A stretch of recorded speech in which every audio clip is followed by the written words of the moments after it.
Hello Anas, hello Joss, hello Come On, hello Vegan Stable. How's it going, chat?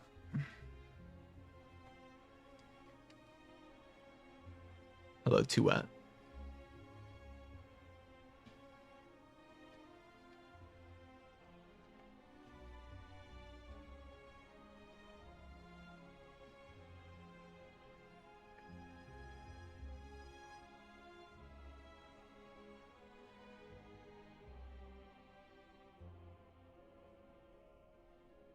So I'll mention this now. My sister did update, and she is continuing to update as we speak because she is still stuck at home. Like some of my emotes, and also like she's updating some of them and creating new ones. Like she's just having a lot of fun with the art stuff. So if you have access to the emotes, you can check those out. Pretty cool stuff. She just keeps making stuff. She can't stop making stuff.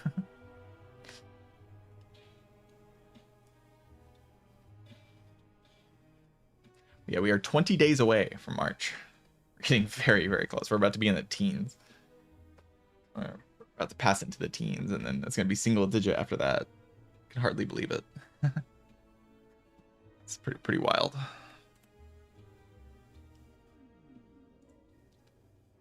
Very nearly to the promised land of Spire 2. I'd like to go right. It's kind of hard to go right, though.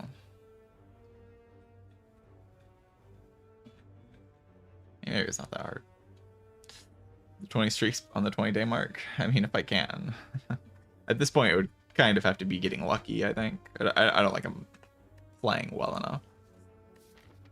Or, like, committed to playing well enough. It could happen, but, like, I have to get a little bit lucky, I think. Transforming a strike into a Reaper is, like, fine. It's pretty good. It's probably alright. I do kind of wonder if that pushes me towards the shop, because it's very late game focused. Like, it's good in the early game, but it's not at, like, removing a strike and getting a Reaper on floor 1 is insane in the late game. Like, it's just, like, really, really good for the long-term promise of the run. So it does make hallway fights a little bit easier to take. Like, this path can technically die here, right? Or here. It's possible. Like, this path doesn't really die. You just, like, kind of get strong on these floors, and then get strong here, and then you're able to do this with the Reaper. I think I just take that. Feel solid about it.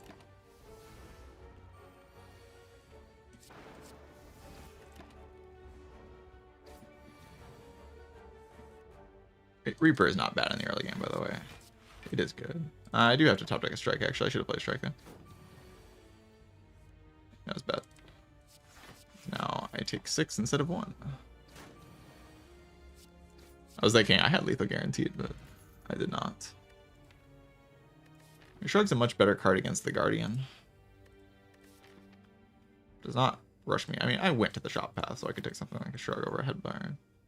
That's like why I went there.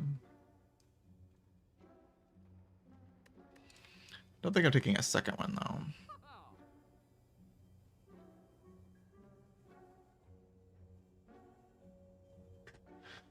Second one feels kind of out of range of good things that I can click on. I think I'm just going here to buy a potion to guarantee that the elite doesn't kill me. That was the entire reason I went to that floor, and it's a good enough reason.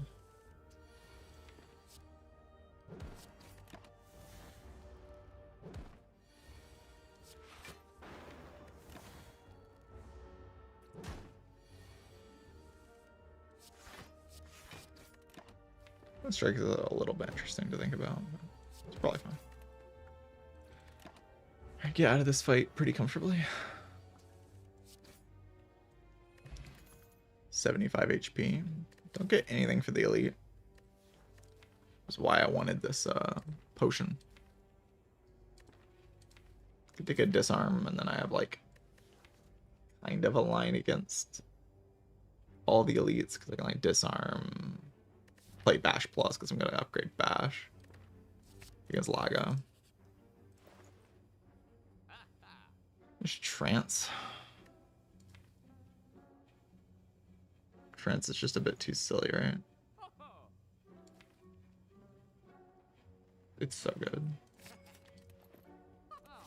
Should be fine with the flex pot. They shouldn't die.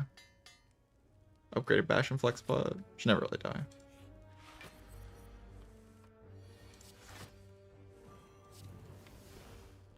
Can play bash next turn? I guess I will. Because the only good open is with bash. Like bash strike would be better, but like I have to play bash to get a good fight here.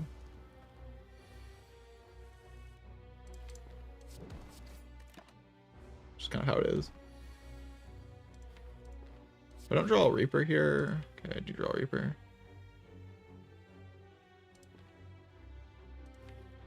I can defend. Maybe defend strike.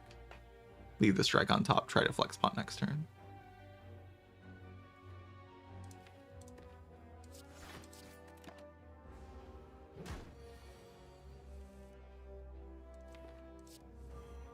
Ugh. Terrible draw.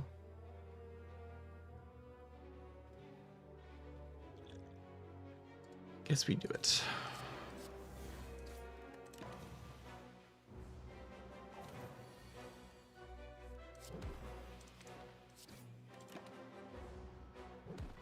Very bad draw though. Andrew back there.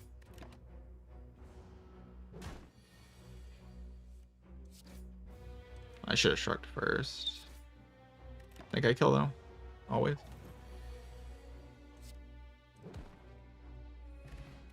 Yeah, that was the idea behind the bash upgrade and the flex pot, was just to enable that strategy against Laga with the disarm as well, which saved a bunch of HP. And against the other fights, I use like flex pot Reaper in conjunction with all the combos. That was the idea. So I have an easy pull coming up, as well as Reaper with a strength in my deck. So you could argue for upgrade here. Just like say that these fights are actually going to heal me, because a Reaper with a strength is just that good. And then against the Guardian, of course, I have Shrug, Disarm, Bash Plus. Like, I'm pretty close to a solution with the strength. I do need to like rapidly find something that kills sentries though, if I ever want to take this. Which, like, I would like to do that. I don't have to do that, but I would like to. Just upgrade Trance. It'll be fine. I have an easy pull to heal up, and that's something that helps up or helps against sentries. I do appreciate that.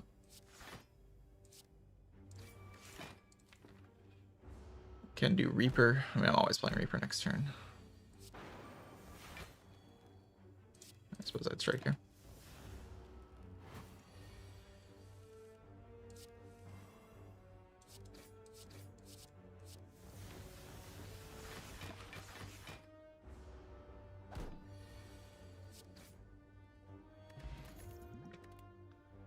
It sort of helps kill sentries. One of these cards is getting clicked. These are pretty high quality attacks, to be honest.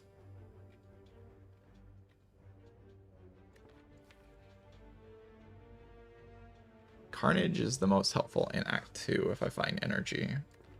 Just very good. This one uncommon. Carnage. Not a great fight. Play Disarm, Potion. Make Disarm the Angry Gunman and use the potion here. I think that's reasonable. This blocks 2 every turn. Getting weakened here is really annoying because and this goes to 3, which is exactly bad. So maybe I play Defend over Disarm just to keep a thing. You can also make an argument for Strike on Fat Gremlin. Next turn he can strike and still Carnage here. And maybe heal up with Reaper.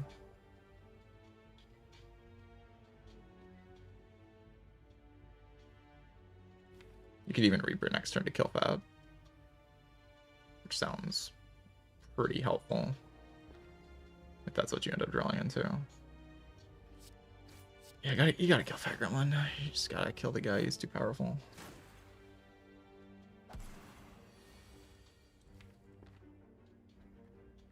If I draw the Reaper, I play the Reaper, and then I Bash Strike this thing next turn, which does 11 plus. There's no world where I don't do that, right? Like, that's just always what I have to do.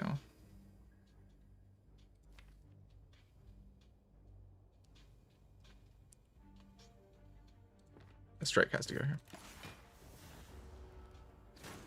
Then I take, like, a very large amount of damage.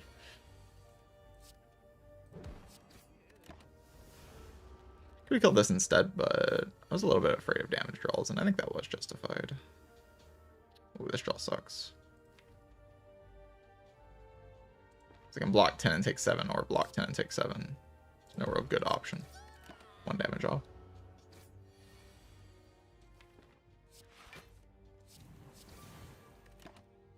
Guaranteed life on next.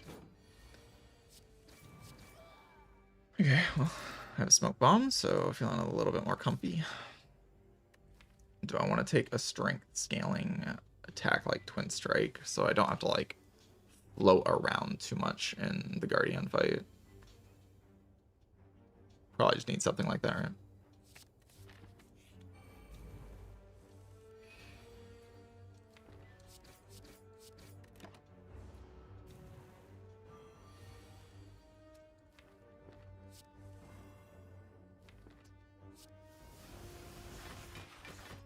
Block 20, so I can play Reaper here for 6 heal and then kill this next turn. Or I can just Carnage it. Just Carnage it.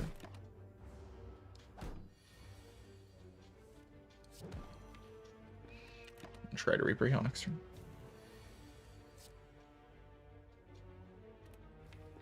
Seven plus 2. Right, so we get to 40 HP with a weak pot and a Fiend Fire.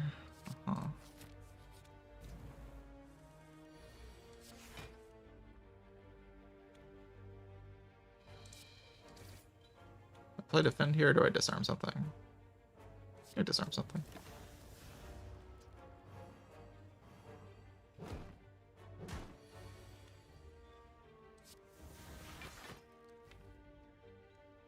Next turn I Reaper.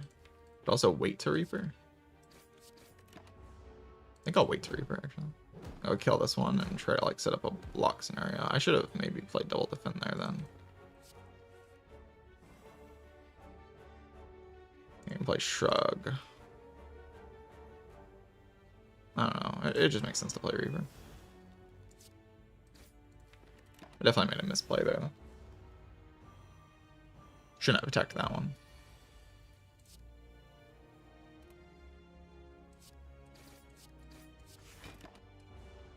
It's fine, though. 39 HP is plenty, I think.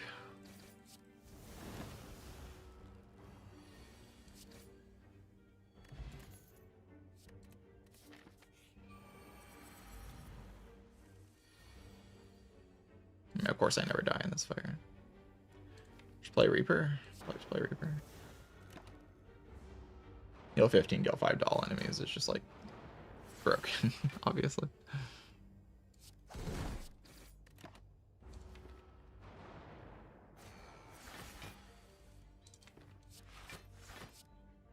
Try to kill this.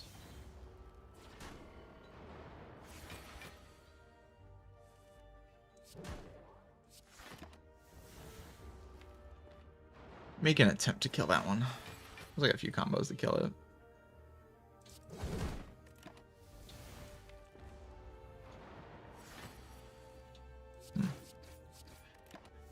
That kind of sucks.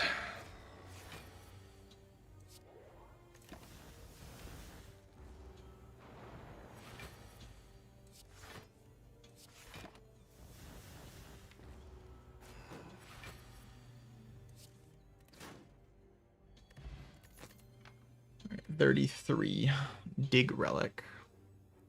I was definitely planning on upgrading Fiendfire for Carnage.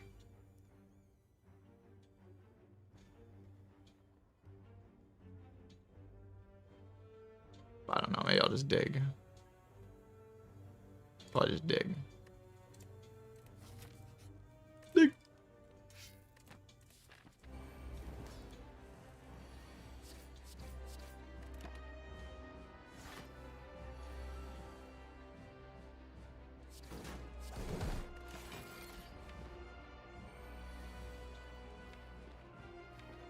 I'll play this bash now. Could have weak potted there.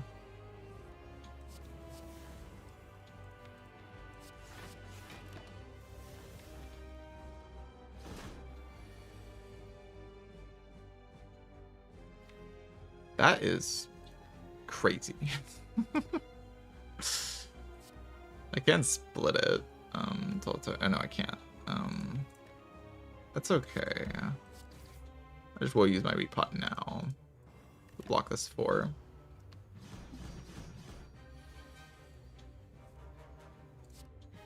Wow. What a terrible, terrible draw. Do not think I split now. That seems really bad. Okay, I can Fiendfire these cards away and I'm probably fine. Yeah.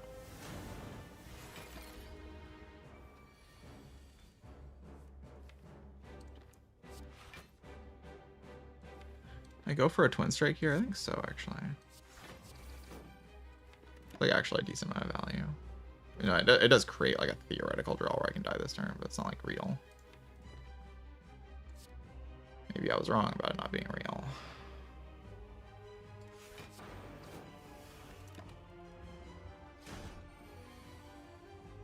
Three by 4 is just too much.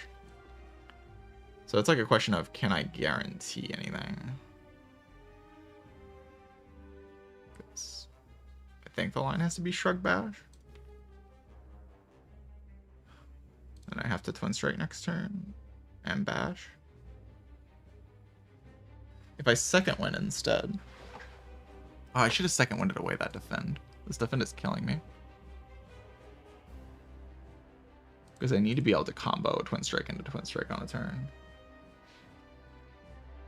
I thought this fight was a lot easier than this.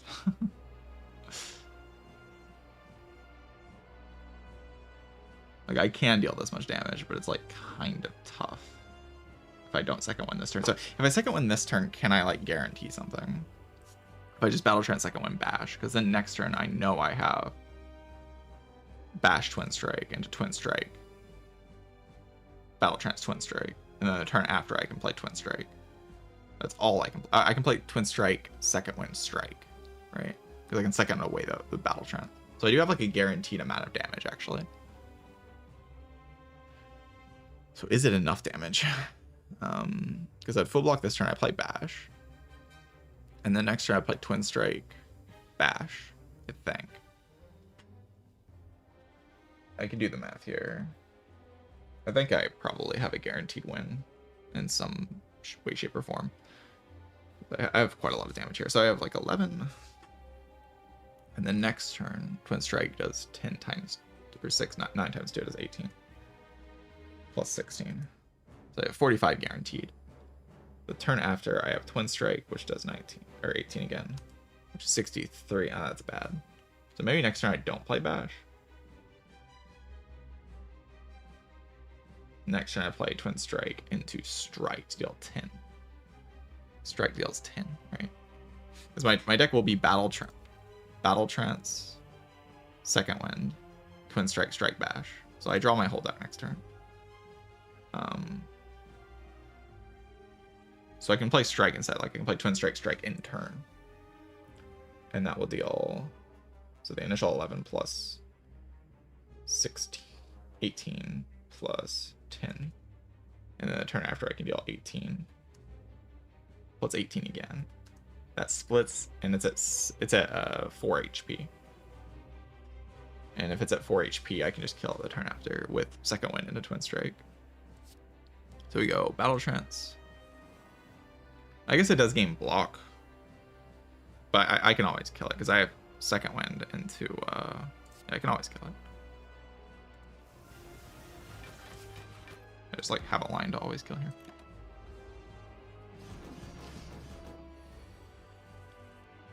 Go. Oh, I guess that means Twin Strike Bash probably does work, right? Because it gains block. So it's actually exactly good instead of being exactly bad.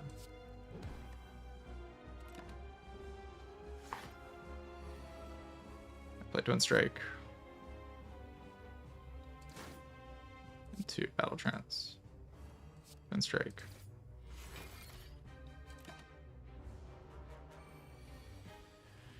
Then I go second wind to get rid of the Battle Trance, and then play Twin Strike. Sad Dorito, thank you for the Prime sub. I appreciate that. Super Biatch, thank you for the Prime sub. I appreciate that. Alright, Demon Form Reaper is here. I'm pretty decent at hallways. Like, as you saw just there, my main weakness is bosses. It probably won't be for the long term, but Demon Form is kind of there to fix my boss matchups. Like, I just play it, and then obviously I have Reaper, which makes it better. Makes Snecko a pickable relic. A mid exists. That's definitely a pyramid.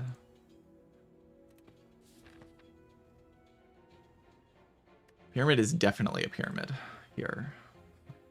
Okay, so I definitely want some kind of energy card, like Seeing Red, Bloodletting, that type of thing. Once I have something like that, I should be overwhelmingly strong in this run.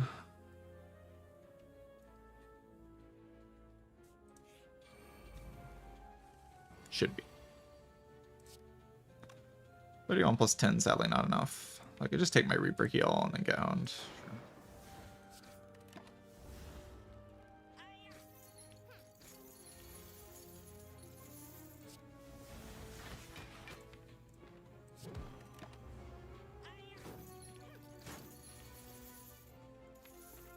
Play Battle Trance. Can strike here.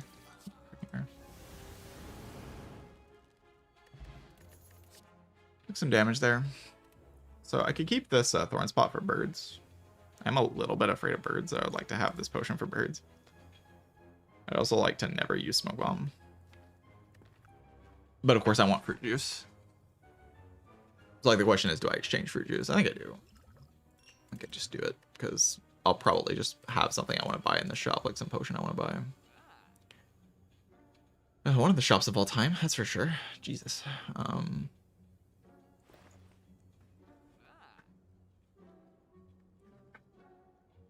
Could buy Red Skull and remove a strike. Seems reasonable. I could buy an Inflame, I guess. That doesn't feel that good though. With the Red Skull, I can easily go left, yeah. Sherlock's just disgusting.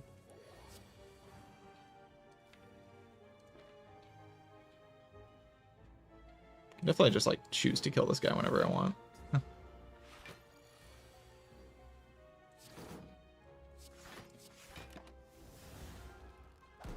Is an assumption I made. Is it true? 8 times 7 plus 8 times 9.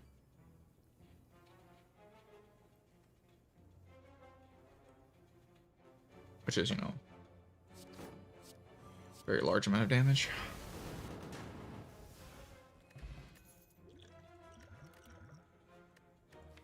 Has an Inflame for free. I still don't really see the point in Inflame here. It's like, okay. I don't really see why I want it so much.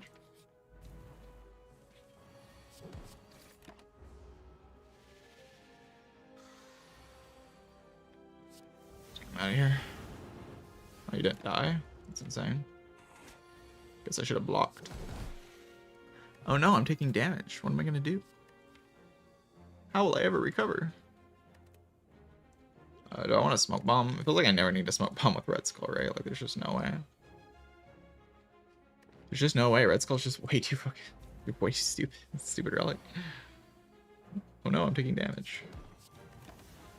Ow. Okay, I should have played the strike first. doesn't really matter too much. Let's play Demon Form.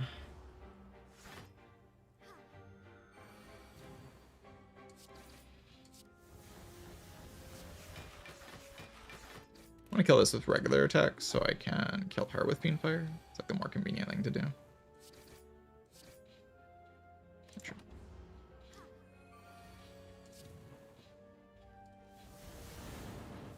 Die. Burning Pact. Pricey. But, you know, it'll be useful at some point. And I'm overpowered right now, so. Ow.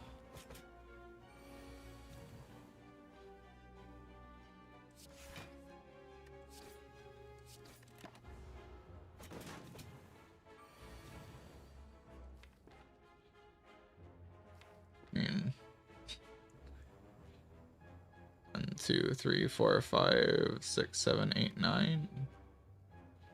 15 times 9 sounds like a big number.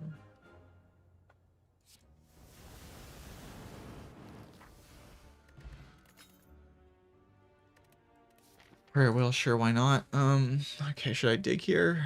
Should I just upgrade Fiendfire so I can, like, kill Grim Leader more easily?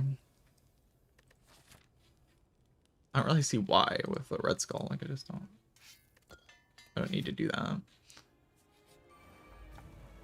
Red Skull's just stupid. Stupid relic. She's dead if I draw Fiendfire. Can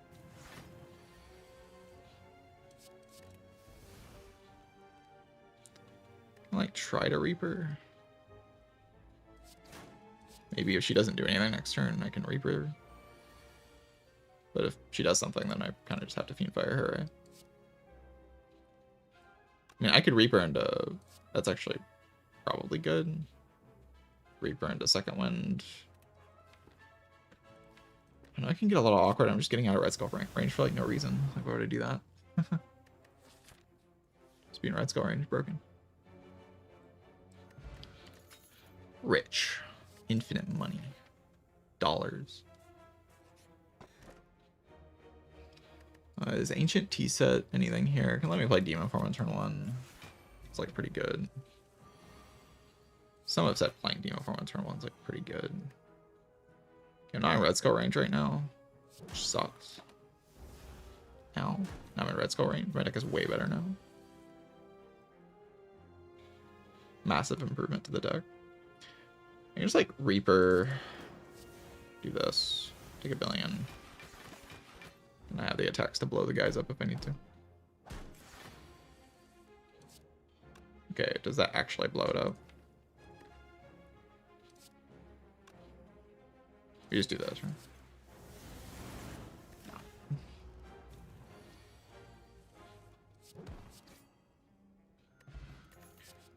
God, guys, I'm at 35 HP. What am I gonna do against the elite? 35 HP. Oh no. My bag of marbles, Red Skull. Feels like this is kind of useless at this point. Let's just take that.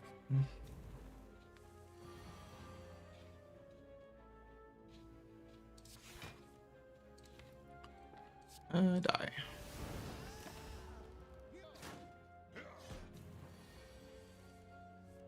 Like a shockwave here.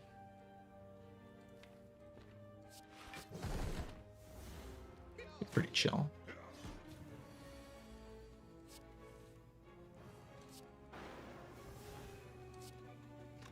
I could second one this hand.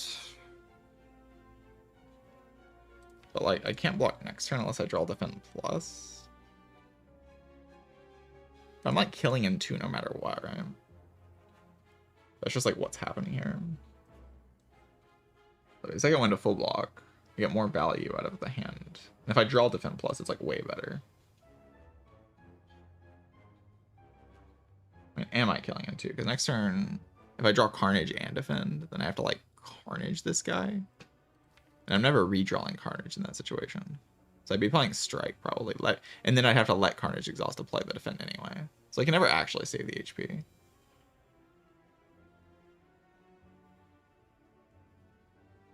Yeah, okay.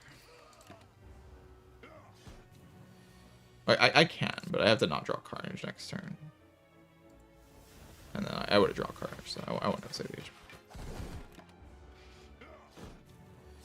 I took a lot in that fight, but I'm in red scoring, so it's probably fine. Final Paint Plus. The card's upgraded.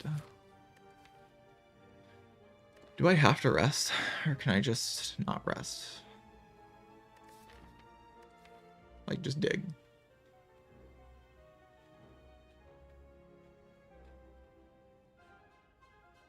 With the Final Paint Plus now, I can actually block everything, so I think I can just dig. Yeah, dig seems pretty chill.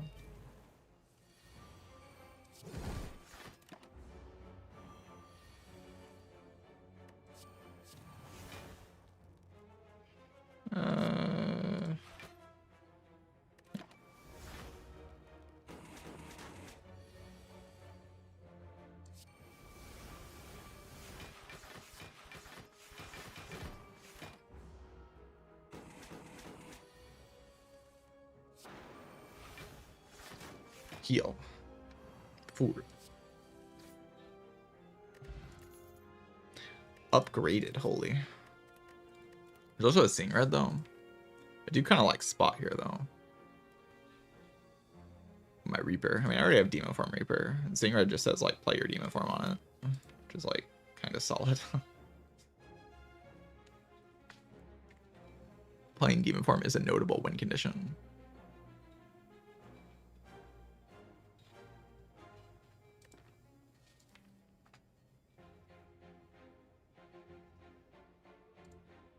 This guy's just like kind of slow. Let's just take this thing.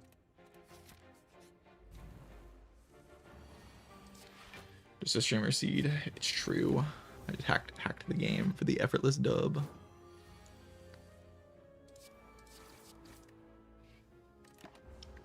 Twitch chat knows.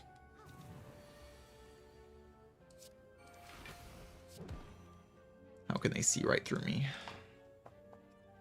I don't actually care about healing here. I mean, I could heal to full. Is healing to full before collector good? It's probably actually pretty good, huh?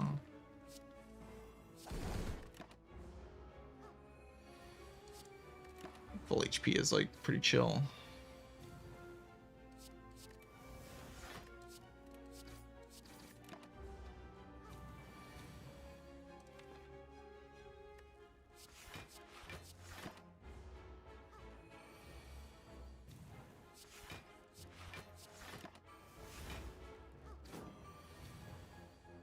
Is she healing here or not? Oh, but she is healing here, right?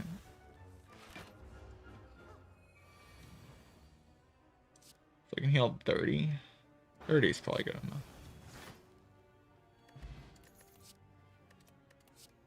Don't really need a second wind. Infinite. It's time. Infinite. Here we go. Infinite. Nikki, hello. Thank you for the 3 months tier 1. Appreciate that. All right, well, I can just keep digging, or I can upgrade Fiend Fire. Or Demon Form, or whatever. Seeing Red. Some good card. Dig!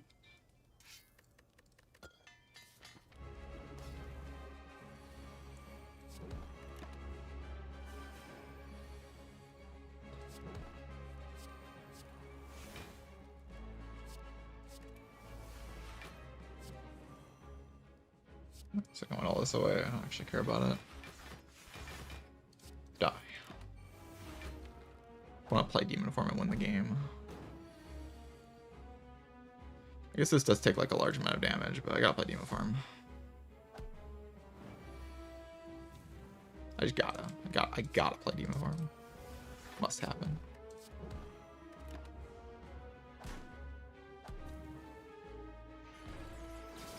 Red Skull activated.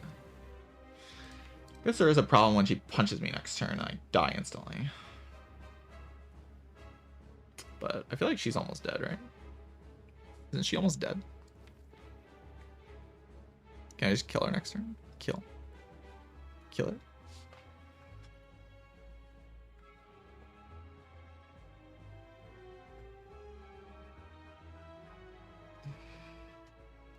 There's some math to do. I have 10 strength. 10 strength Fiend Fire is like pretty potent. This thing does currently 16 times 9. Only 144. Next turn, it will deal... gain 2 strength. So if you fire is initially at 7, it'll be at 17, which weakens to 12. So it'll be 18 times 9. So it's not going up by that much, actually. Only 162. So I need to deal a decent amount of damage this turn. So I think I just have to play all the attacks, right? I deal 14 plus 19 plus 19. And the next turn just fills in the Fiend 5. Actually, I have Dropkick. Okay. Hold the phone. I have Dropkick. Dropkick is broken.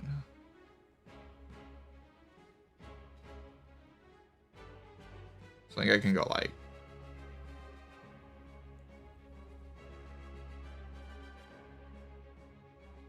strike. Disarm. Vibes say that this works.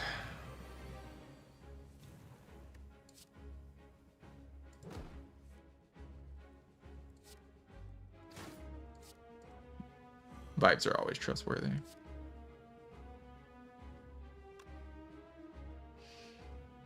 That's actually... oh, the vol math changes how it works, right? Yeah.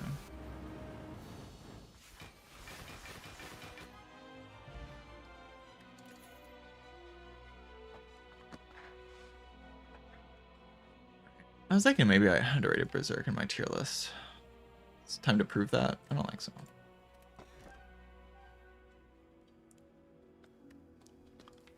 Alright, we got Dome Helix. Alright, so stop spamming random messages. We will get banned. Alright, what did I upgrade? Oh, I upgraded the Burning Pact.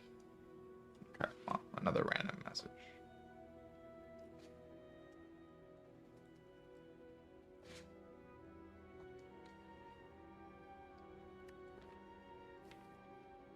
I really want energy. Just playing Demon Form seems like a good thing to do. And energy helps me play Demon Form. It's pretty cool. Playing Final Pain also seems pretty good. That also takes energy to do.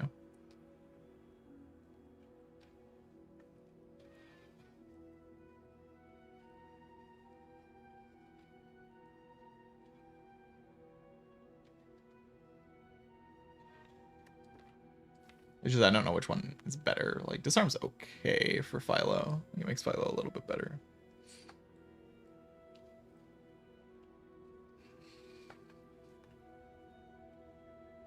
But it does put a lot of pressure on my early turns in a way that Dome doesn't do. I don't know. I have Reaper. Reaper has to be good enough reason to take this thing. I still have $600 billion, so... can use that to win the game, presumably. Usually that's enough money to win the game, I find. You should have went to the extra hallway 5. Ow.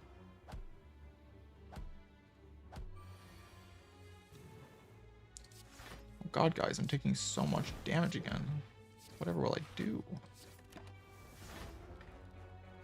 I would like a shockwave. A shockwave would be pretty chill here.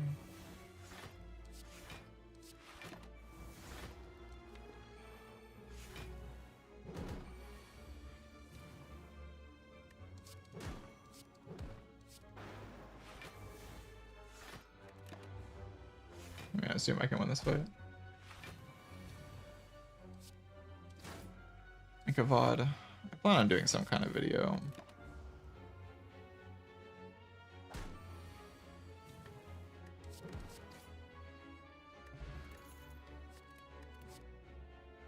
Plus a tier list for tier lists. Of course, that sounds very reasonable. Like a very reasonable use of my time to make that. I'm running out of things to do before Spire 2. I should start making tier lists for tier lists.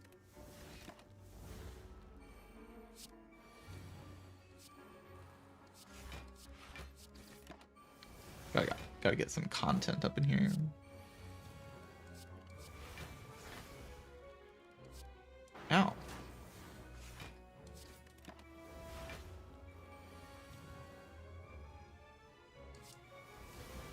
I assume this is fine, right? Let's play this. Could have, I guess, just blocked, but this feels pretty chill. Infinite, infinite, infinite, infinite. It's pretty important that I go infinite this turn, right? Very important. I have bag of marbles, it'll be fine. Appo. Secret technique for my Appo. I was gonna fight the 3 elites, but now I'm like somewhat tempted to just go to double shop and remove 2 strikes. But 2 of my strikes are upgraded. Only one of them needs to go, right? Side doesn't even get more digs. Just sees way less relics. It's cringe. Ow.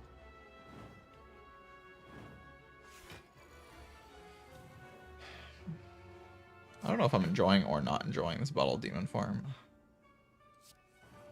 Does appear to be bottled though. But the best line? I don't know. I'd like kill both of these next turn. The reason I played that line. Whatever, nothing matters. I have Red Skull. It's fine.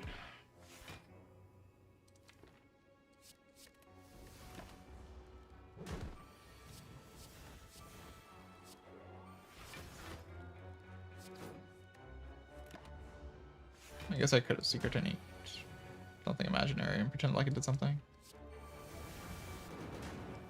The baseball of doom got me. Power through second wind. Don't really need that for any particular reason. I mean, I guess it could be my loop.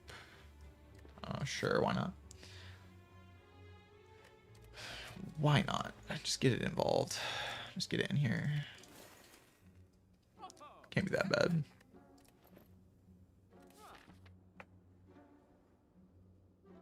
Noon GBK, thank you for the Prime sub. I appreciate that. Appreciate all the primes. Secret technique for Apotheosis to upgrade my Seeing Red so I get more energy. Epic gaming moment.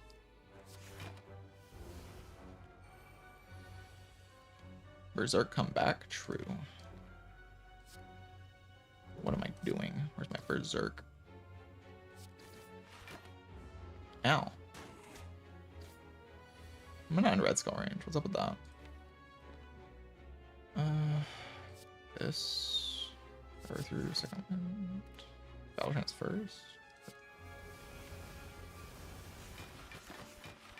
Like infinite or something?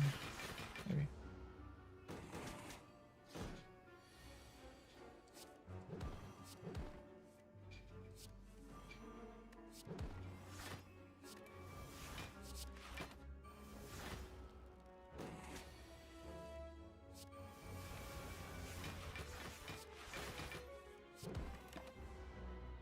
Okay, please just like summon some dudes so I can kill you.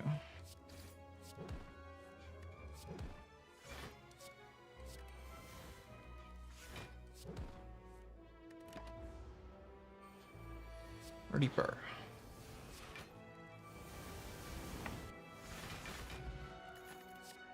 Song is this? What's it called again? Coalescence from Risk of Rain.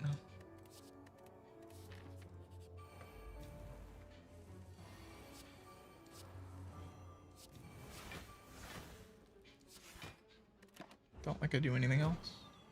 Chill out.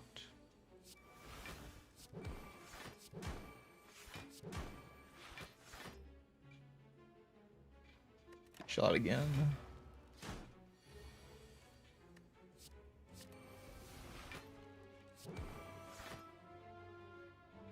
I'd rather not get debuffed.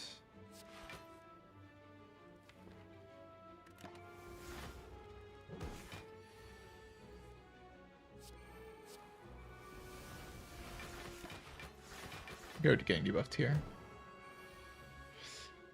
In exchange, I put Demon Form in play and kept an energy.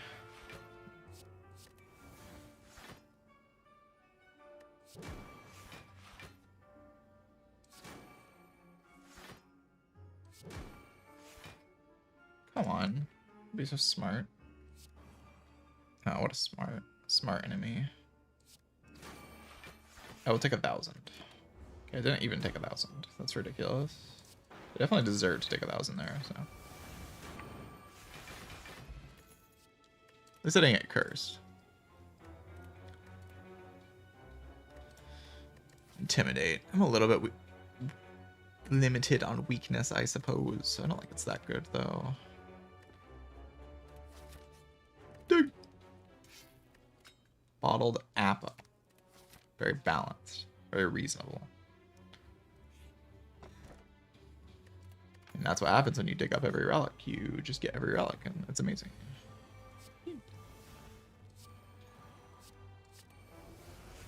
Die. Guess I didn't keep my helix. I don't think it's gonna matter too much in this fight, though. It's like a vibe that I have.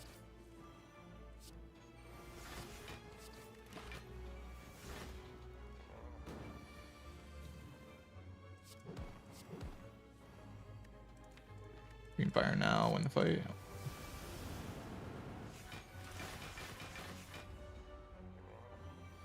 You're dead.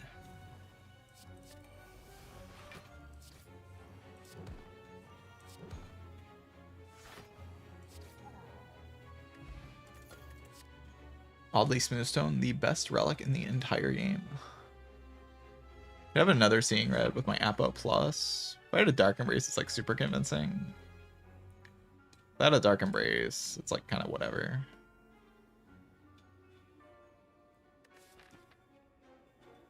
Long Relic Bar. Yeah, I've dug 5 relics up. It's going to be 7 at the end of the run.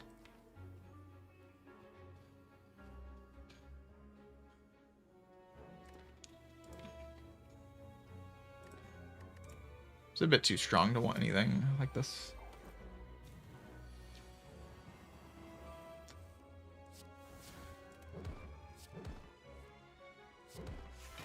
Ow.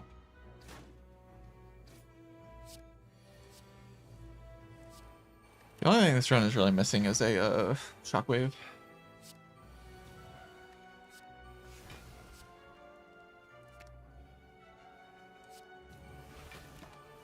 It's like set up second one into Big Reaper. Not a complicated situation. Kill this guy with just some like random strikes and then.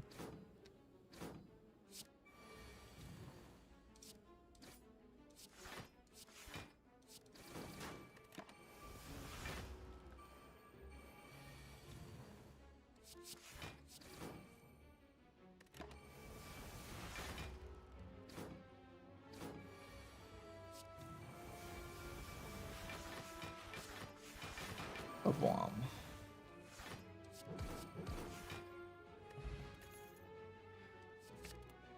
Zoom is pretty good.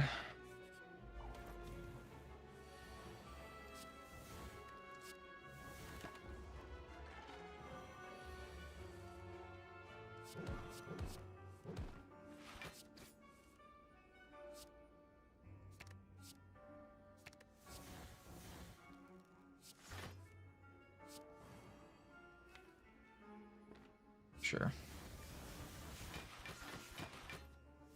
I like to draw cards.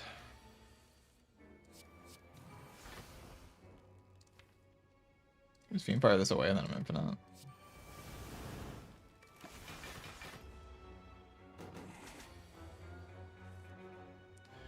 More challenging game. I would like it if it was more challenging, yeah.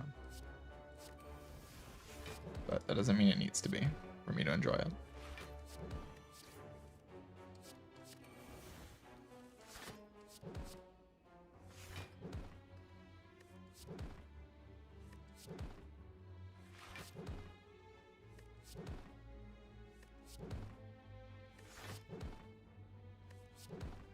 Is this?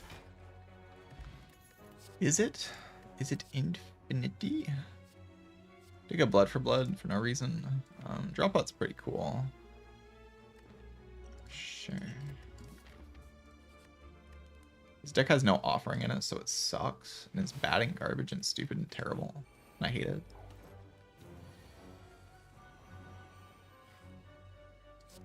Here's my freaking offering.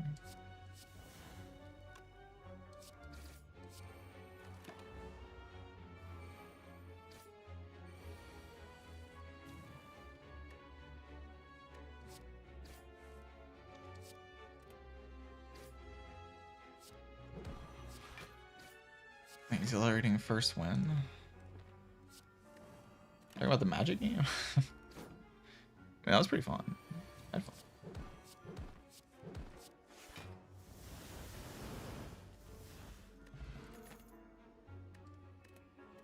I had fun in all the games though, not just the one I won. Okay, maybe the game where I died to a random instant, where it was just like, you didn't know this card existed. Haha, gotcha. Everyone dies. That wasn't very fun. The other games were fun.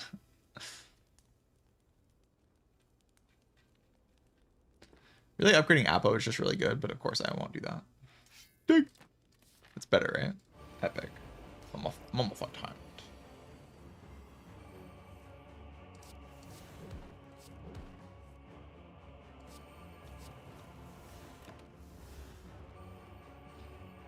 Ow.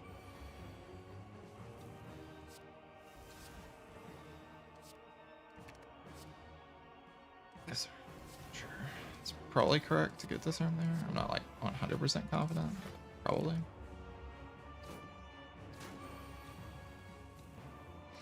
Yeah, I mean, it looks alright. The whole disarm thing just like looks pretty decent.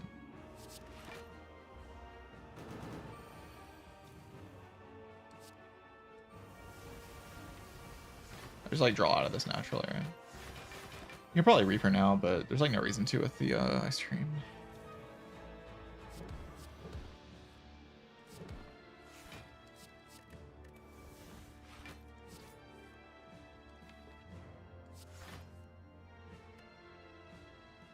Don't need these cards.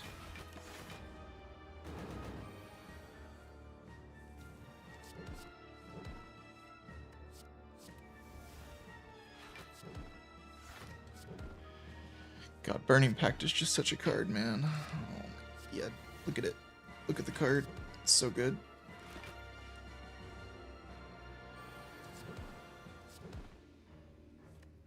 Why does Burning Pact do the thing that it does? Makes no sense.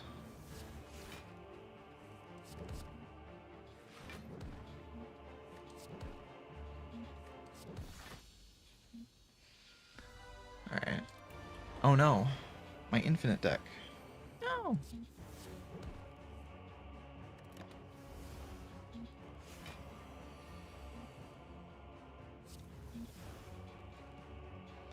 I want to block this. Kinda.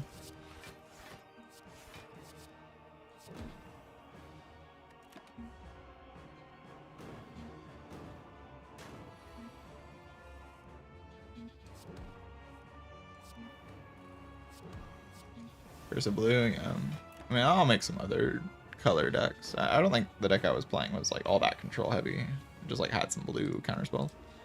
I just got a lot of use out of them in that specific game. It was mostly like silly that controlled BM.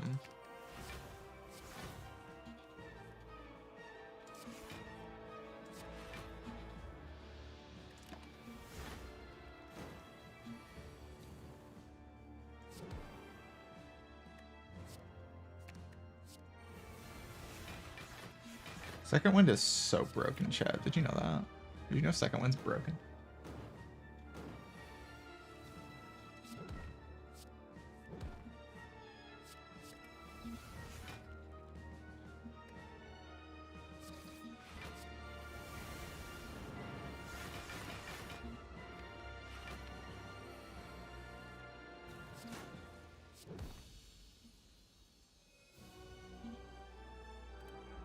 Broken card. This deck just wins in every way imaginable. It's like no stopping this deck.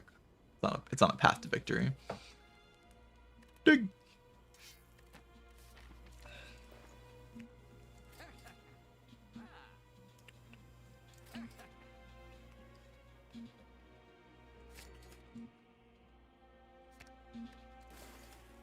Oh.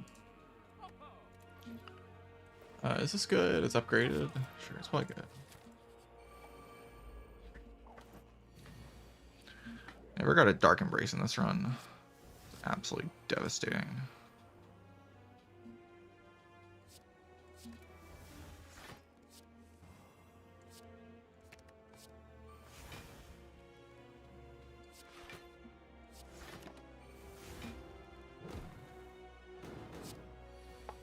Just devastating stuff, not getting Dark Embrace.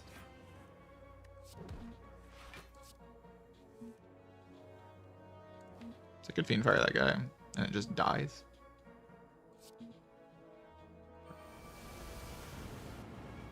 I lost power through second one there. I think that's probably chill. Not power through second wind. Whatever will I do? All I have is my infinite combo now.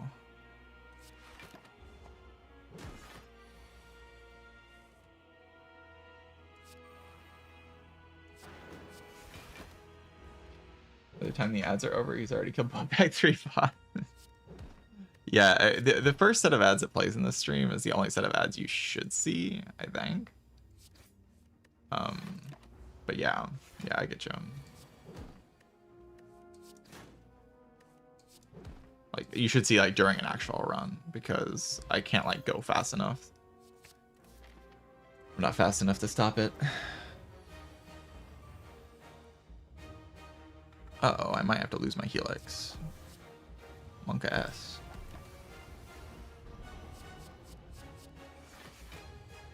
No, my Helix. No.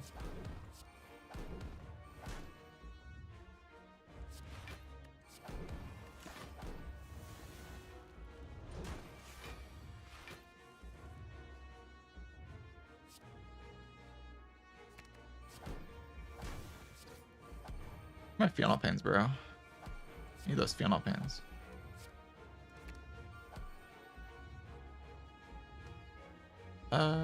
Sure. I'll do this. You gonna zoom something? Seeing red. I'm at red skull range. I'll go drop out this turn. Okay, Fiend Fire this hand, or like second one this hand, I guess. What jump? I only have like 100,000 block, you know. It's, might be good enough, maybe. Oh, I get debuffed after. Oh no, I don't. It does work the way I thought it did.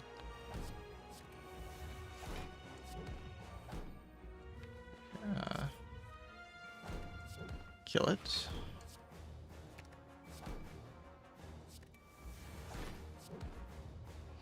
You must kill it. Here it's good. Infinite.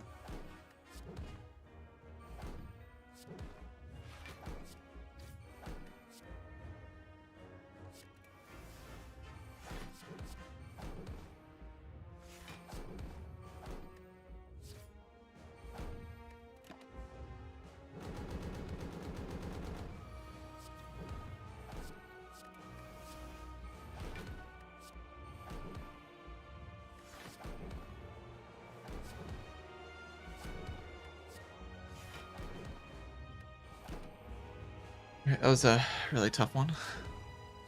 Somehow managed to pull it out. Don't know how. Did pull it off.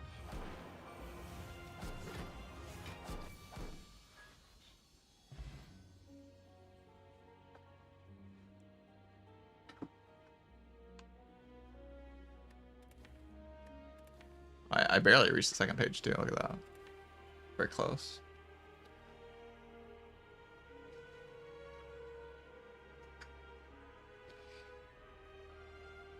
Dug up 7 relics. Yeah, I think transforming one into Reaper is pretty good. That's what I learned from this. Transforming a strike into a Reaper is advantageous to winning the run. A huge amount of learning for me.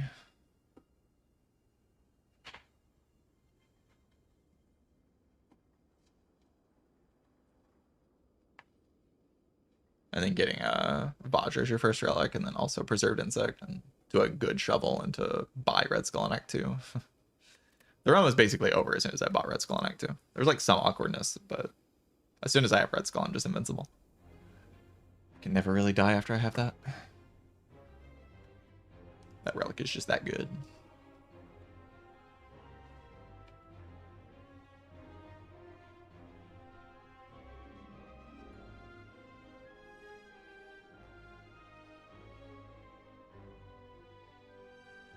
GG. All right, before I play silent, I will take a break. Gotta go use the restroom and get some water. I'll be back in a few minutes. BRB.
I have returned. Hydrated, hopefully.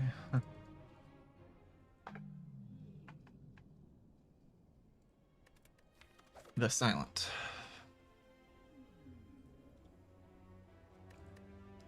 Transform 1 worked out really well last time. So, surely this one's also good, right?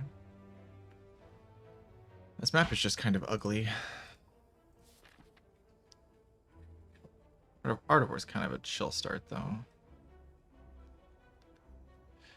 So we like loosely dodge and then pick poison cards and win the game or something.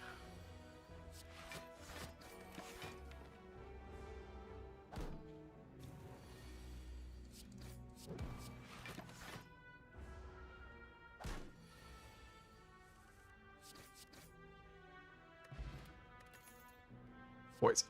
GG. Is it my elite now? Worth it? I'm getting elites in this act, so I just have to click.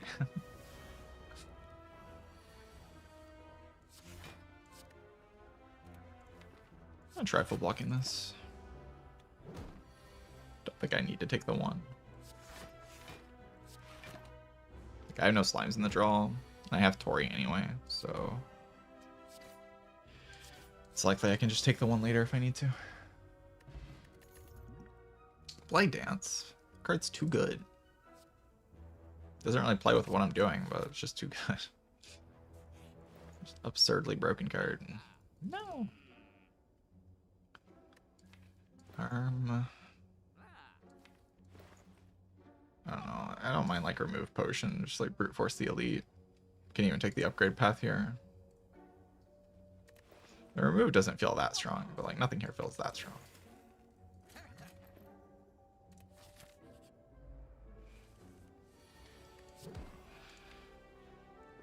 Problem with this line is I'm like fairly likely to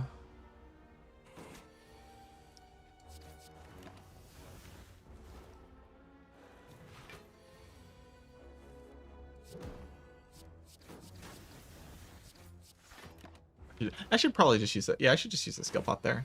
Yeah, that was the right moment to use it. That was definitely wrong. Yeah, sister draws everything for the stream. So maybe it'll work out in my favor, but I think I should have probably just committed the potion immediately.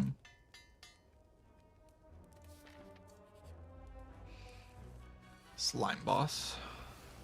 Monkas.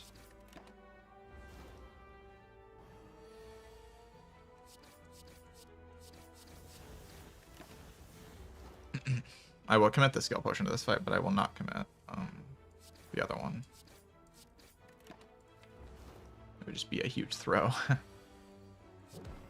It's like I don't need to commit either potion because Blade Dance is just ludicrous. But yeah, this is like why I should use a skill pot in the one fight.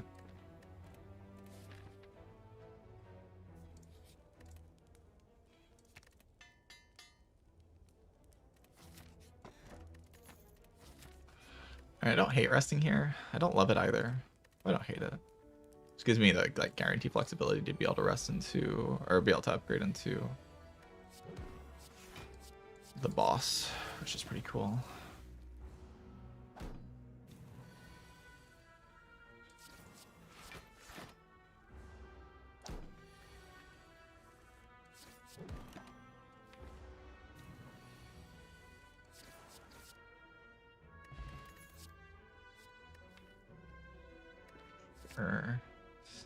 Poison potion, meh. Mine is definitely use fire pot here. I don't really want to draw into Blade Dance, so I won't.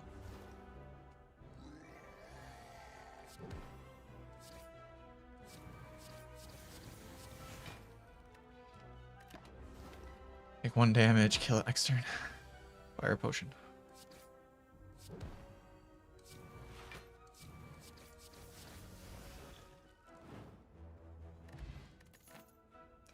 Moog Memori.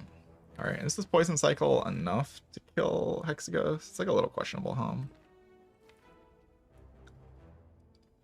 Okay, I have a P-Stab. Like pretty slow. I don't really want these cards though.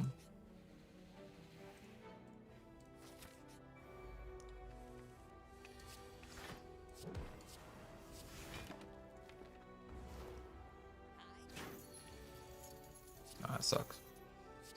And taking 1 doesn't suck that much, but it sucks a little bit. Because I should take 0.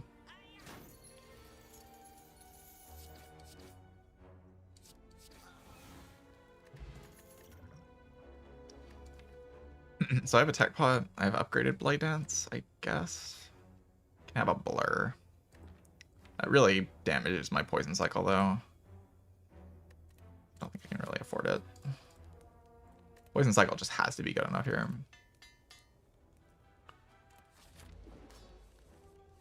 If it's not, then, well, sucks to be me. Terror, probably? Guess I should use that potion first. Huh? Terror is good enough, though. That'll get me out of the fight.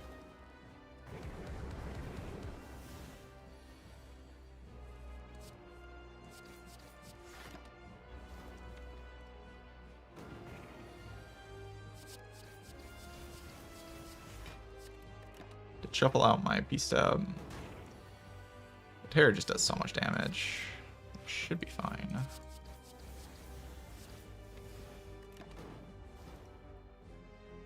I guess I do die to the overcharge here, so it has to be enough.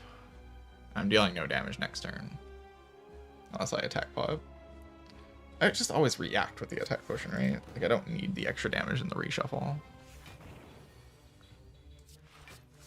I just don't think I do.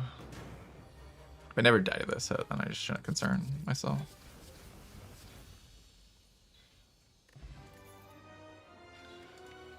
After Image. I mean, that's a pretty good card. Guess we lab. Not really anything else here.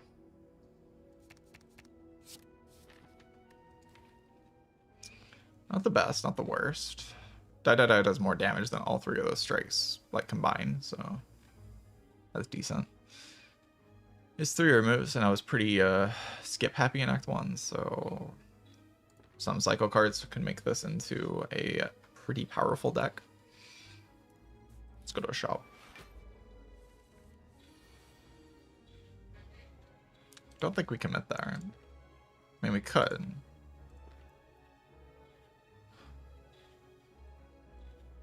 We could commit it.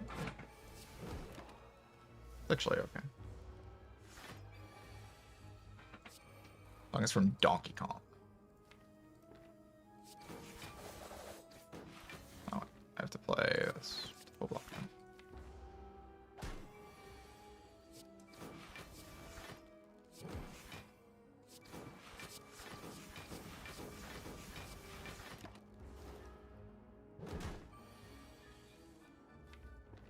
Just take the thing, or try to kill. The kill is so unlikely, I think I just take the Art of War. I mean, when does the Art of War really play, though? Yeah, I want to draw this hand. That plays.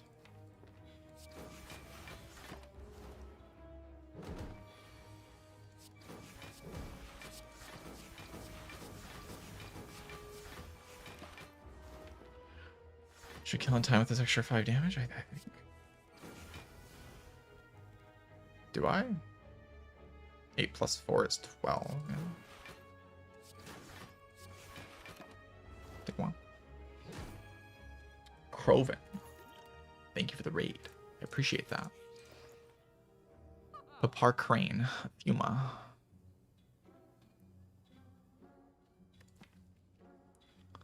Paper Crane is a relic.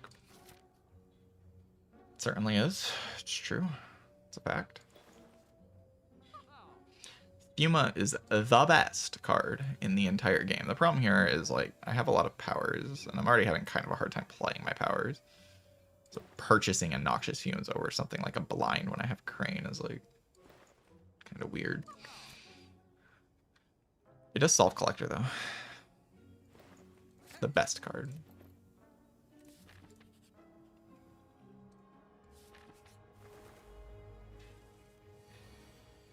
Caltrops. Fuma? Or die. Probably die, actually. Did I even need to, like... I don't know, actually. I guess blocking this probably was better, but, I mean, knocking it's okay.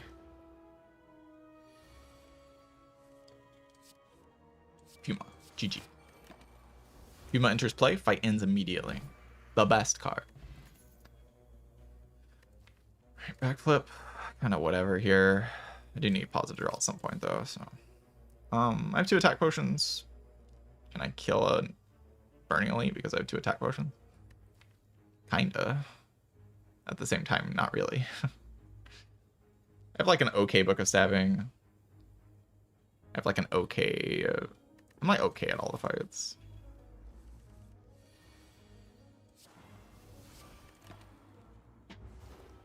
And my weak chain in this fight is embarrassing, to say the least. I need to extend this poison, or I will just die.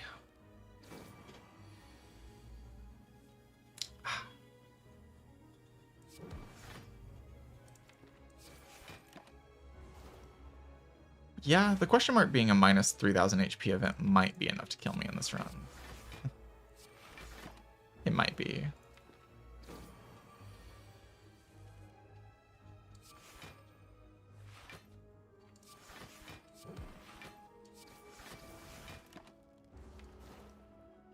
The run's kind of close, so the event being bad is really not ideal.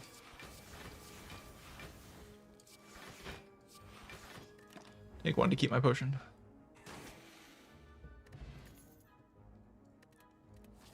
Like the going into this fight is just like a very risky bet, so.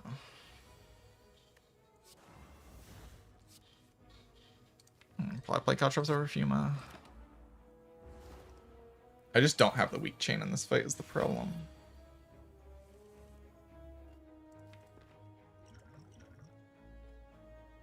Ooh. Weak chain.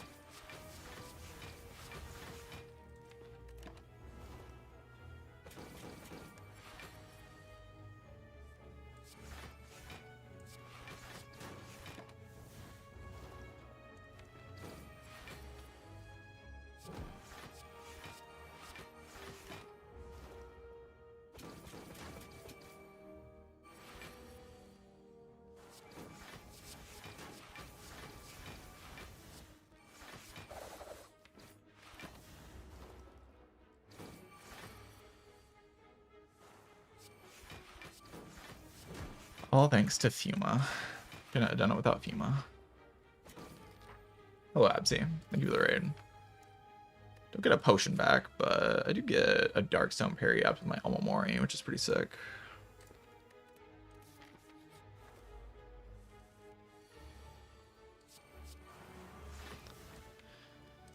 Keep my stack. This fight's kind of terrifying. Not gonna lie to you. I'm not gonna lie to you, chat. This fight's like kind of extremely terrifying. It'll be fine.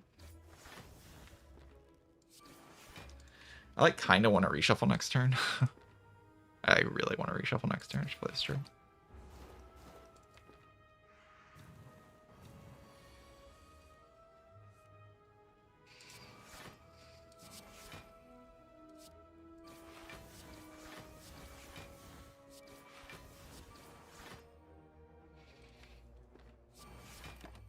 Ow.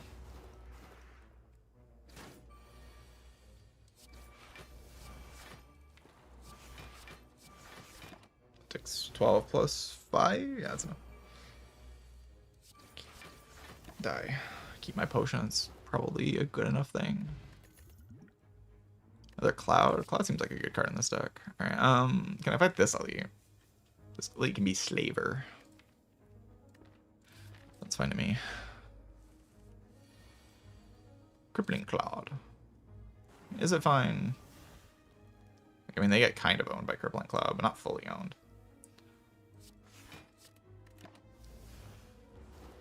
We'll see. Maybe I have to like attack pot and upgrade pot or something. I just don't have a lot of HP is the issue. Play block cards next turn. They're turning off my main AoE source though, which is a little bit spooky.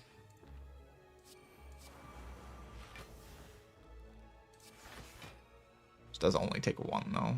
I can play all 3 block cards. And I kind of just have the powers in play and I'm kind of chilling. Should I play neutralize this turn? I kind of want to spend 4 energy on all these cards, but I don't have to play fumes, right? Because I have attack the next turn.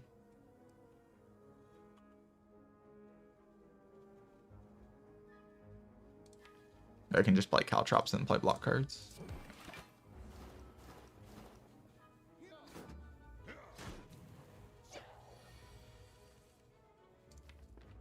Okay, so we do this. Increase the odds that hits.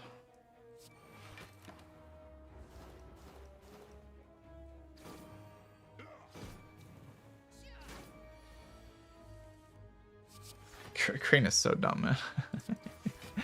Paper Crane is so dumb. It's so stupid. So stupid. Freaking broken relic, man. Meat on the bone. Damn. Probably take a Dreamcatcher though. I think I might be resting a little bit.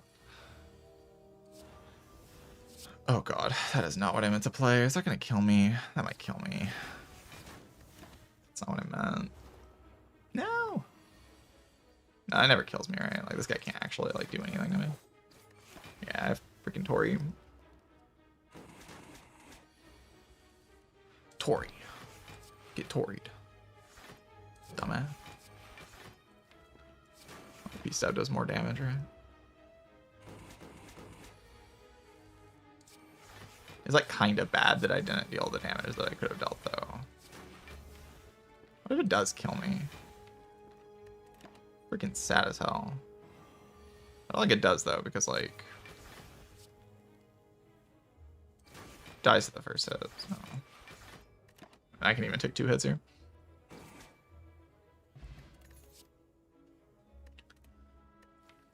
Draw pot. I mean, I don't really have a lot of draw, and I have, like, a lot of upgrades, so... sure. Infinite. It strikes pretty bad. I could take this elite. I think it's a little bit weird though. I'll just rest.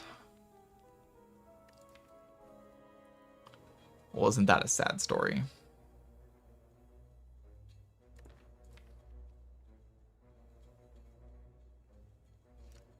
It basically puts me a well-laid plans away from winning the game.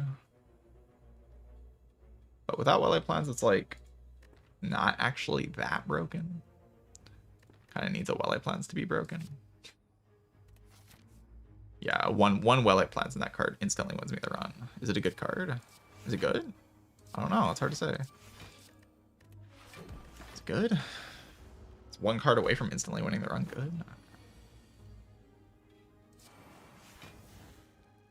I have to play this if I want to kill them. I want to play Fuma though, because Fuma's freaking epic. I can just play the Wraithform next turn.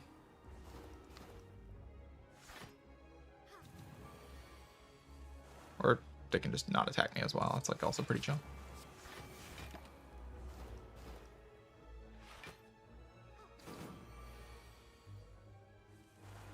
Oh no, not 10 damage. No.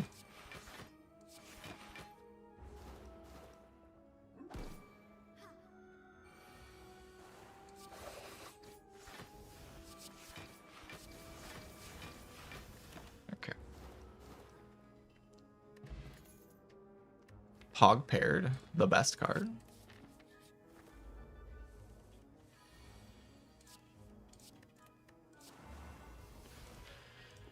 Probably play Trops here.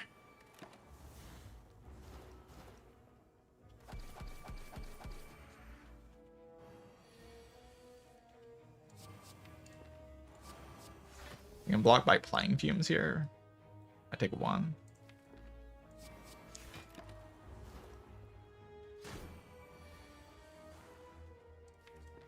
I can play Wraithform. I mean, could also not play Wraithform. Playing Wraithform does seem pretty good, though. Not gonna lie.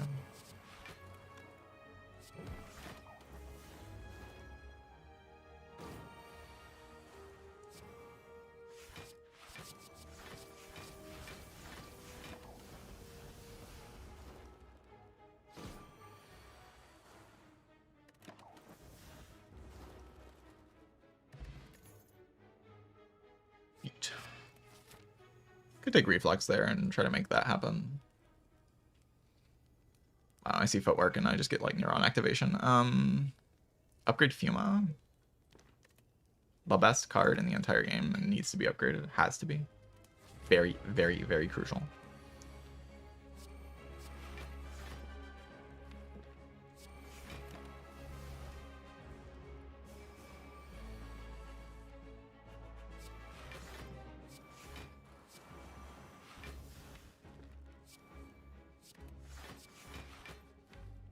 Probably want my Art of War next turn. But Fuma's in play, so this fight's over.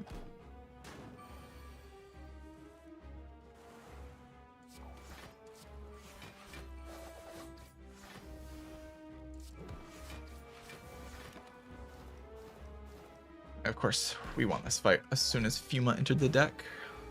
That was obvious to anyone paying attention. You had to be completely clueless about how this game works to not realize that this fight was over as soon as I added Fume to the deck. My weak chain leaves a little bit to be desired here. Not No, I'm not going to draw into Wraith Form here. So do I want to play Wraith Form right now? Do I think I can kill in time? Full blocks next turn. I don't have too much trouble blocking next turn, though. I have some trouble.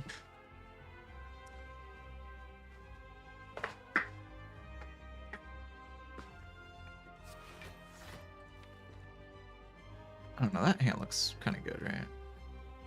But it's like okay to draw. That's okay.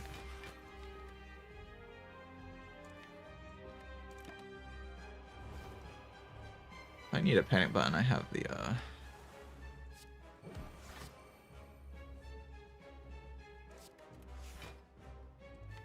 like draw pot into Wraith Form or whatever.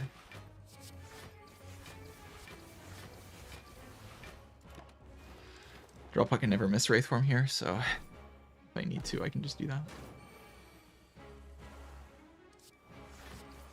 Is that card good, guys? Was it good to add that card to my deck? I don't know. I don't know. That'd be kind of close.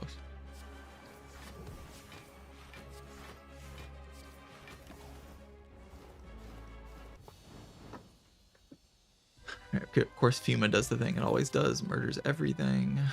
I have a tools because I love tools of the trade. Sure.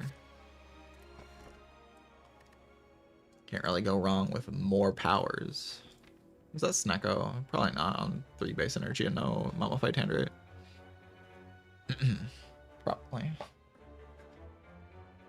Oh god, the power bird. No! It's over.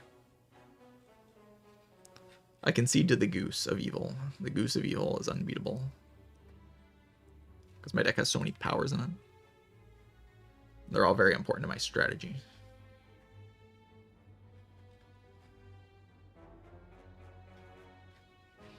Kind of just need a better cycle. Which means like I need an acrobatics or something. I mean, I have backup prep. It's probably good enough. It's probably good enough cycle to like win me every fight pretty easily. Maybe turn 1 energy is a problem. I could see that.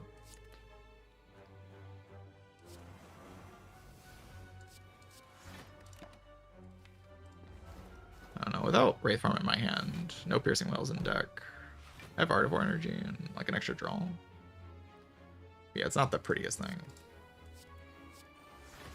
Probably play Footwork first there. How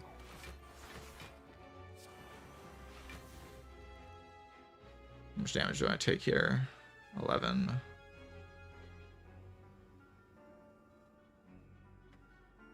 11, I have 6 left. Actually, probably worth the attack point here.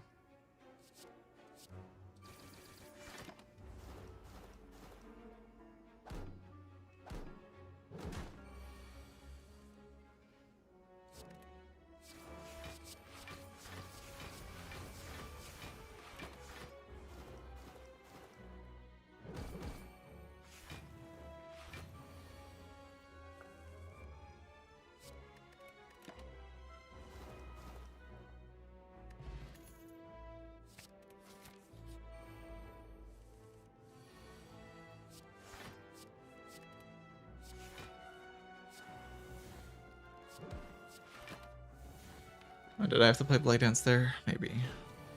Don't think so.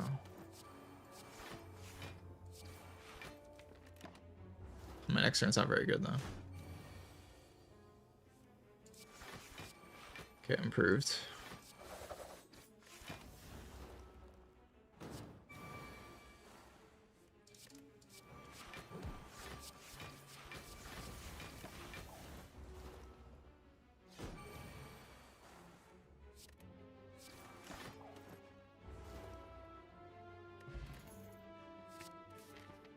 Okay, there was a Blur Plus there. I'm fine with backflip. Alright, events, how are they? They're okay. Fine. Of course, I'll see that one and I'll see the other one. What's the other cringe one? Y'all know what it's called.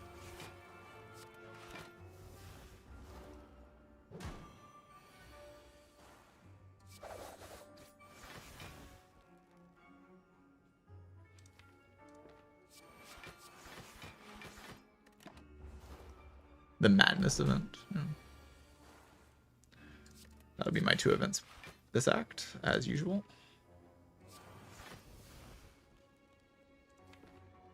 I don't love shuffling out these powers, but... Okay, I only have Blade Dance in my deck to deal damage with. Does go for it. Blade Dance isn't even enough, so I have to, like... play Blade Dance and top deck something.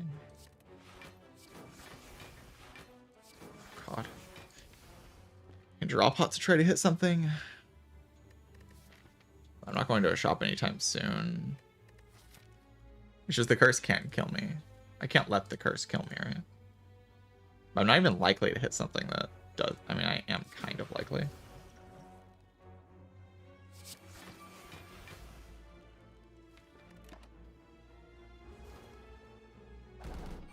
Omomori, thanks chat. I appreciate your backseating. I didn't know that, so.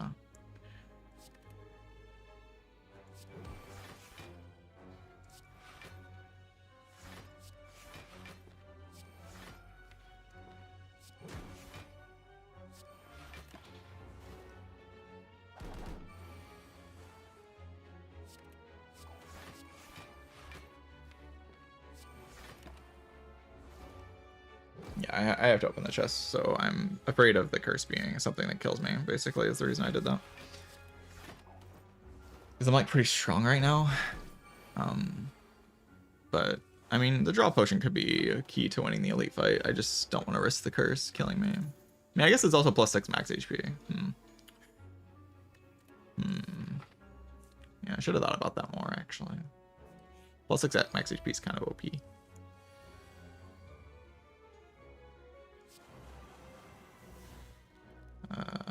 See what this hits.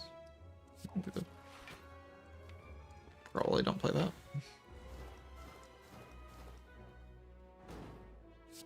Where's getting normality? Yeah, it's like normality. Pain is devastating. A lot of them are really bad. You know what else is really bad? Actually, this isn't that bad. I'm taking like 2 damage. It looks worse than it is.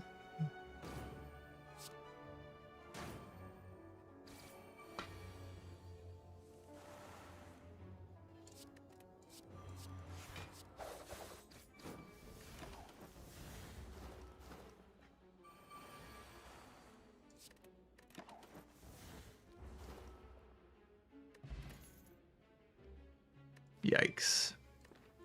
Yeah, I'll take a piercing whale.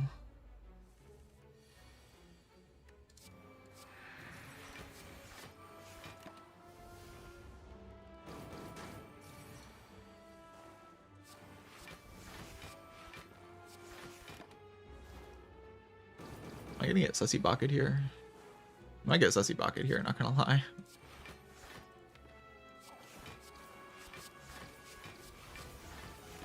Hopefully Tools is good enough. I do not have Weak Chain is the problem.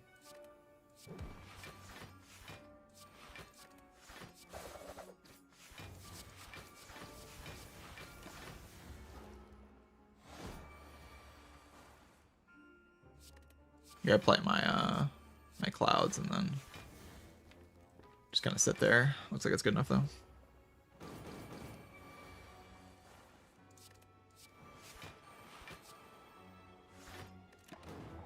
Oh no. I counted before I drew the burn and then I didn't like register the burn in my mind. My bad.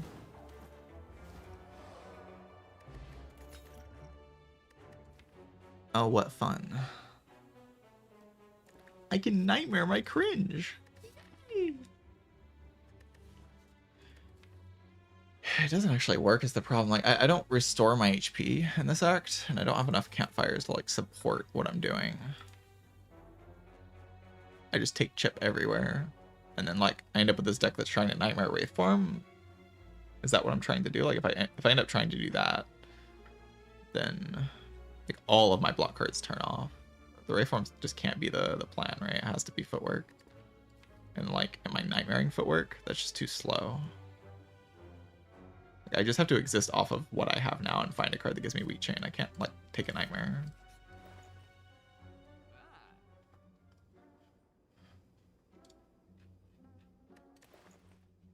Could do Panacea for the Wraith form.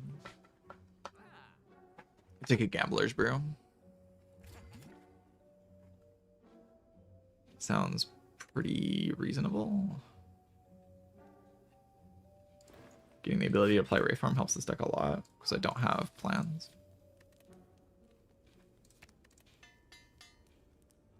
Could have held off for the upgrade potential.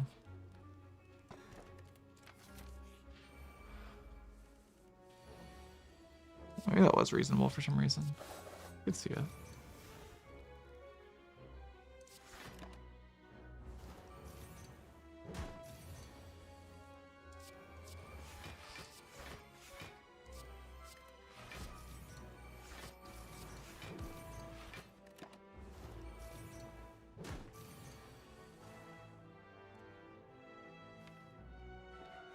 About the worst draw I could pad. I have some block I have to count here, though. I think I have to use Skill Pot. That's the long and short of my counting there.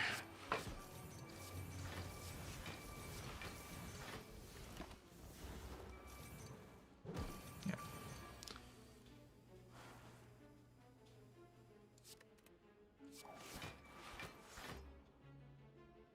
I just play 3 block cards. It's pretty ugly. I don't take any damage, so I get to Art of War into this turn. I'm gonna draw Wraith Form, I win the fight. So I'd like to have more energy to be able to draw Wraith Form.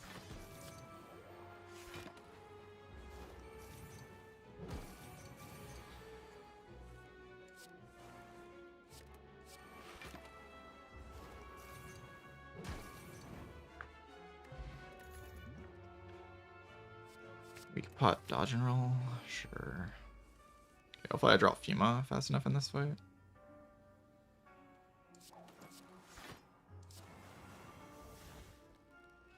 So there's like a letter opener question here. Or there's just like...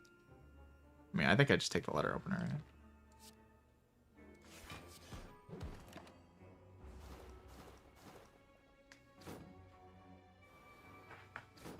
Because it also gives me dodge and roll into this turn.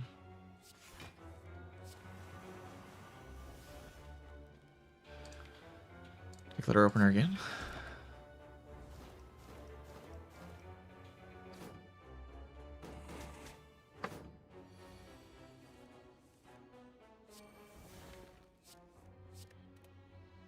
Oh shit, that's bad. These 1 damages that I'm taking for no reason do matter, by the way.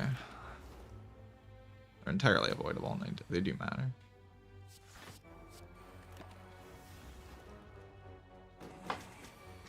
Every HP matters in this spot.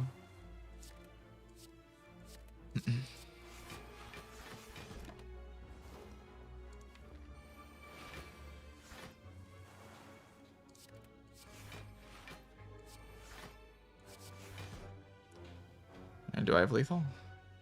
I don't need to have lethal, so I just like won't think about it. Because I don't have to.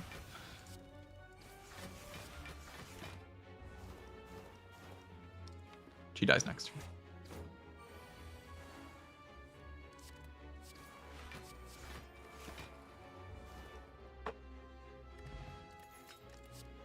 Duplication potion.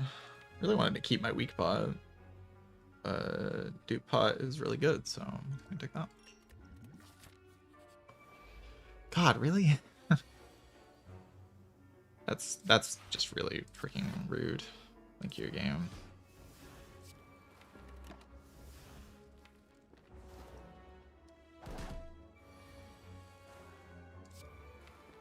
Really don't want to let this thing block, but like, it's just like I take the risk of getting Parasite this turn or next turn. Like, there's no difference.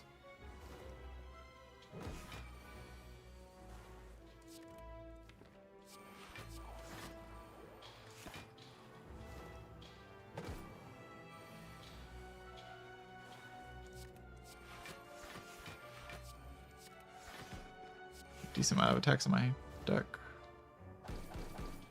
The damage is kind of ramping up.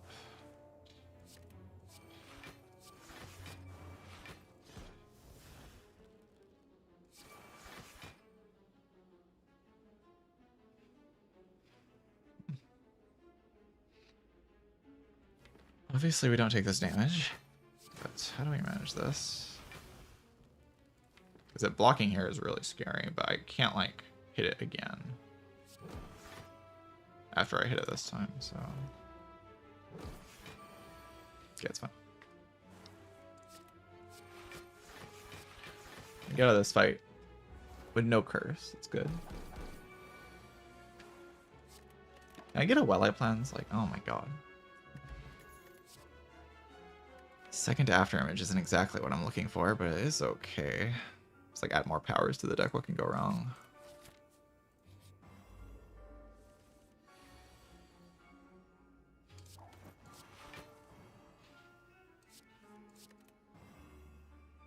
I'm gonna play tools, right? It's too much speed to lose.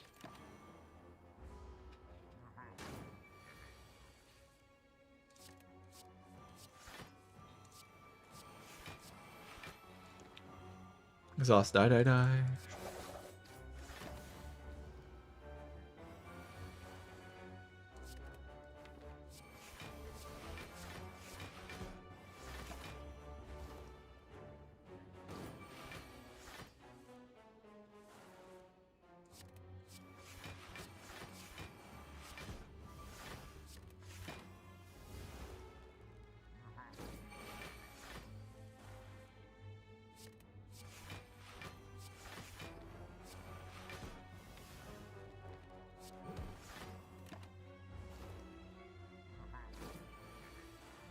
I think a pretty reasonable amount of turns here.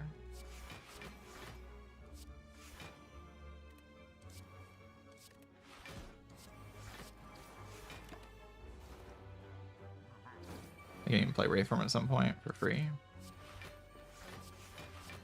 don't see any reason to do that right now.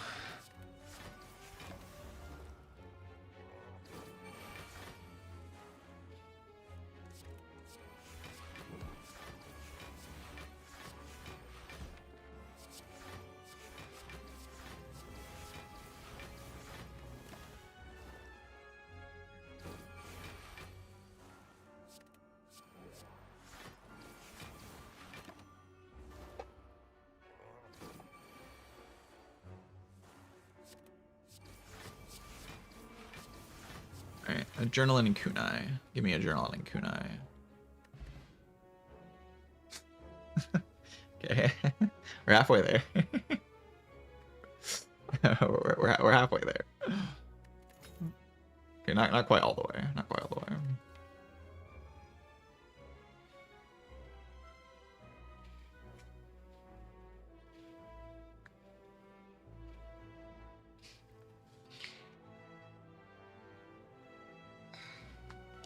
Kunai GG. Play 3 cards, gain benefit. Build. Okay. The question is like, do I want a dot or a cloak and dagger? Because right now, I mean, just proccing Kunai when I draw Blade Dance is already very good. I want like some mediocre thing in my deck. Not really, anyway.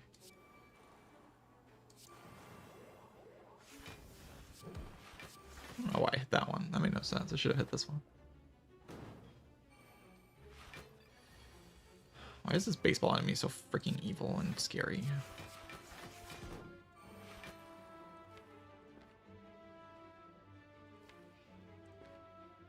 Taking 6 plus 8. That can technically not be enough. Some hands.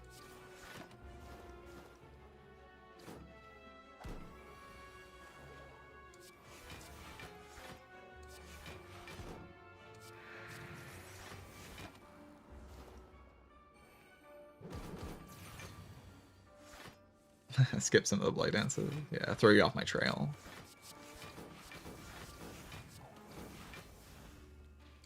So you can't realize that I'm hacking.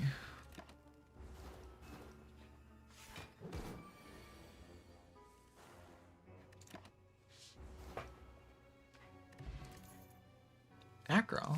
Love Acro. Alright, how good is this deck? It has like some problems for sure. Mostly weak chain.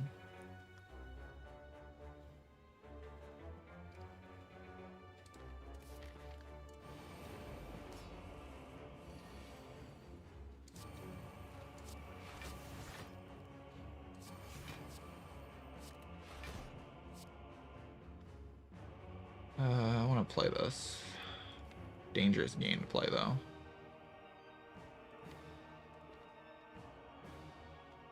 Okay, I don't love taking this damage. Not gonna lie. But I think I don't love taking... And I'm one away, too. I probably shouldn't have played the after image. You can just play this to keep the piercing whale for the whale reset. I feel like that doesn't actually happen, though.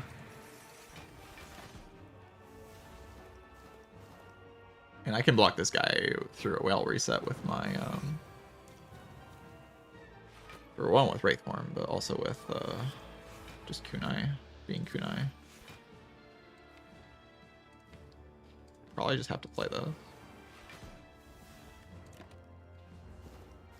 To actually get weakness next turn in case it multi-hits, and then I can block a little bit. If it does this, then I can just block it.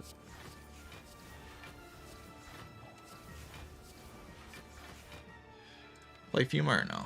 Probably play Fuma. This deck's all about his draw, like 5 hand being good enough, so I really can't afford to draw Fume.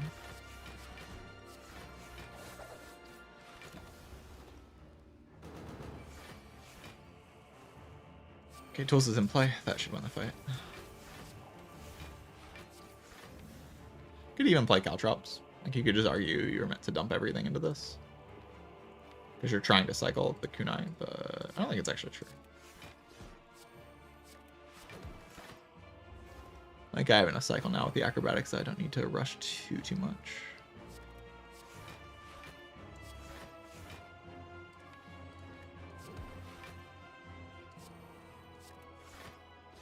Looks good enough. Play Blade Dance into a full cycle of cards.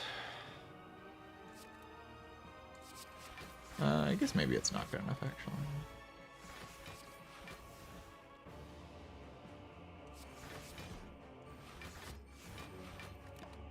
Barely. Barely good enough. Need like a couple more Blade Dances. We'll be chilling.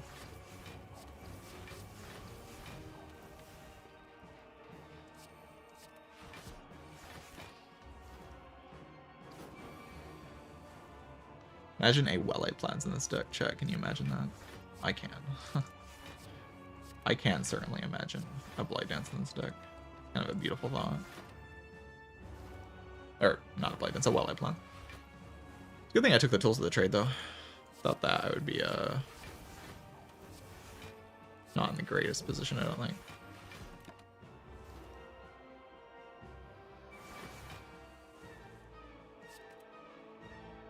It's giving me the draw consistency that I need. And play an attack this turn, so I'll just jump. Should be playing attacks most other turns now, though.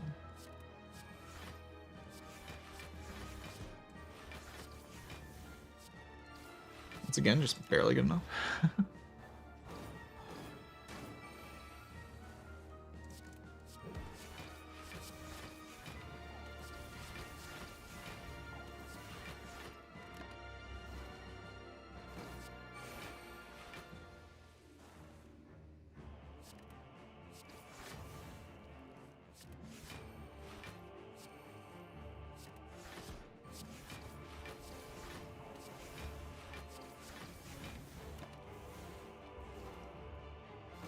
Neutralizing the drop pile, I definitely have enough block.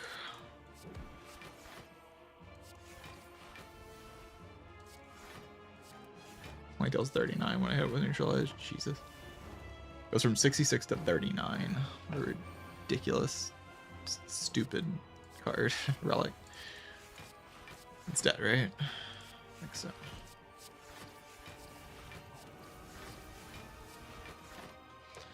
Alright, half my HP is gone. Feel okay about that. One more weakened card, yeah, for sure. All my weakness is front loaded, and then it exhausts. Just like a leg sweep in this deck would be so good.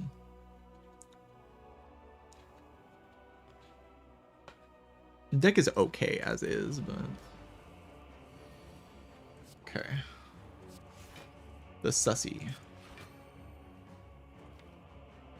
Do I play this? I think so.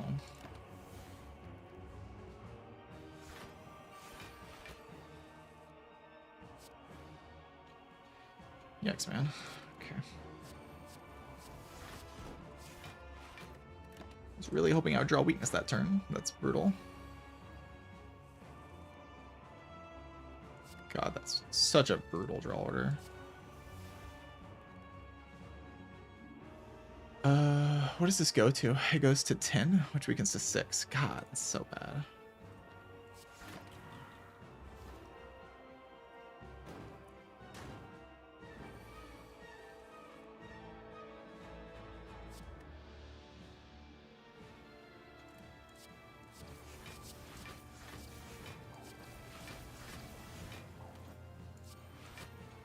Oh no. I just throw. I did, right? Yeah.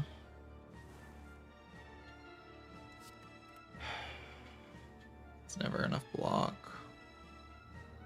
Is it? Like I threw when I played the one thing, right? That's when I threw.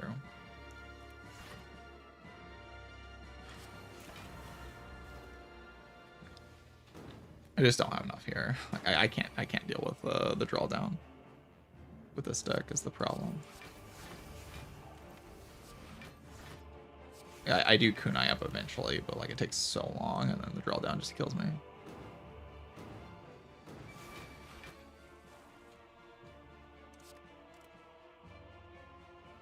Can I play shivs here? I really need to scale.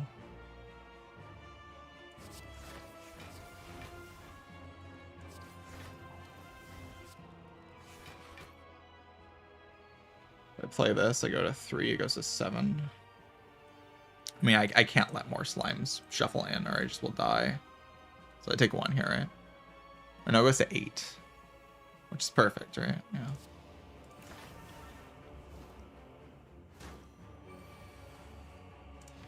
And this is when it all comes crashing down.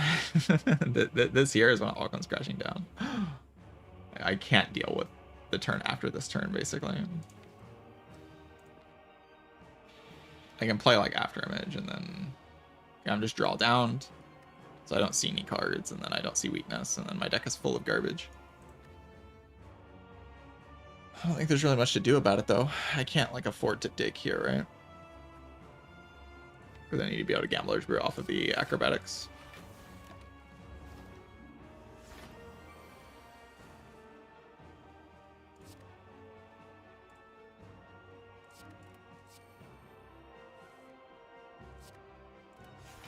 Is that enough somehow?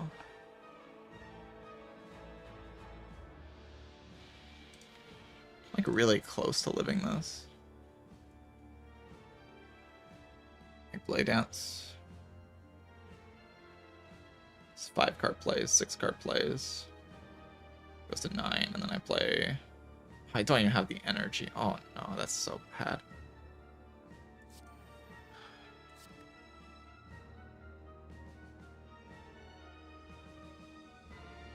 Okay, hold on. Piercing Well is -6 strength.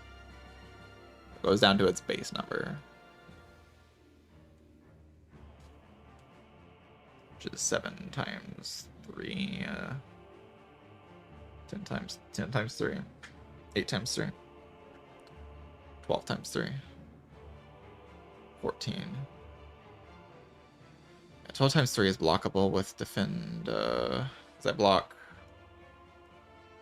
It's just I lose the whale, so now I don't have whale trick. Like, what am I supposed to do? I'm supposed to like dupe Wraith Form, right? And then just kill it before it kills me in the second phase.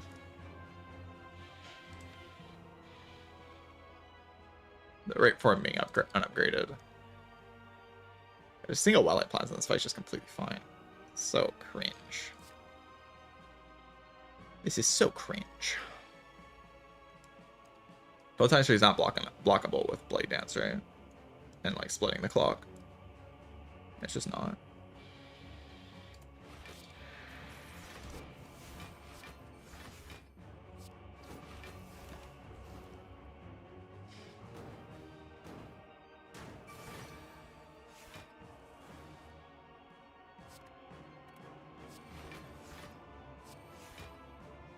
Come on, man.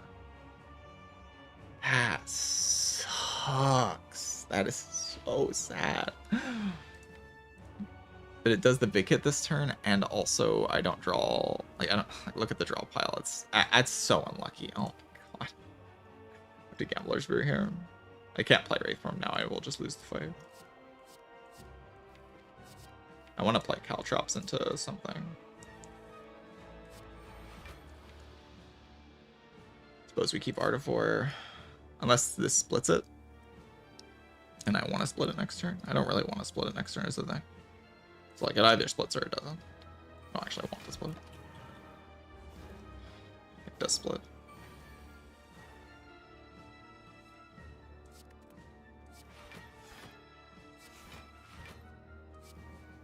Just draw all my block cards. Just why not? Just draw all of them. Why not? Why not? It's great.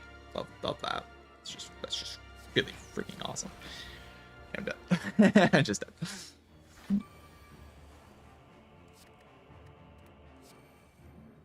There's no surviving that draw. That was freaking insanely terrible.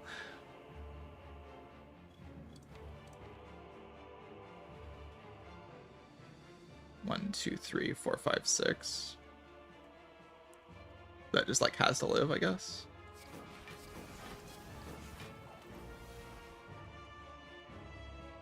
It does live.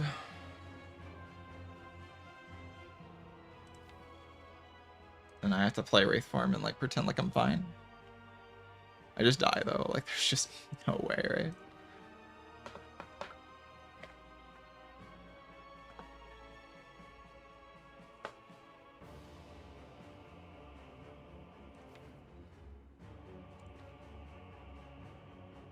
Can I dupe this? Block 16, 16, +2, +2, +16, +2, yeah.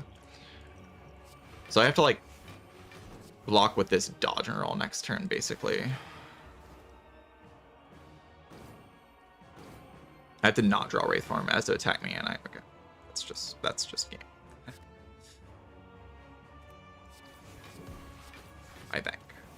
Wait, okay, I don't have to play Wraithform here. But I do have to, right? I mean, do I just Hail Mary it? Just don't play it? Pretend like I'm fine? Okay, I get to play 2 slimes here. But it's draw towning me again. It's just if I play Wraithform now, can I realistically win the run? Or win the fight? I'm just gonna say it. No, I don't think I can realistically win the fight if I play Wraithform right there.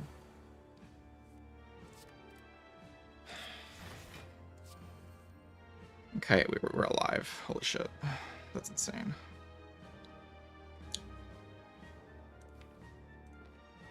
Okay, it's actually getting really close now. I don't want to draw more cards because if I draw into Wraithform, I mean, I can technically survive off of drawing Wraithform.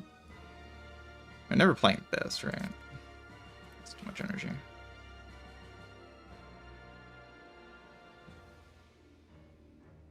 So I can play Backflip. Neutralize, Shiv. I could even play Slimed here. Then I just like have to hit Wraithform on the right turn.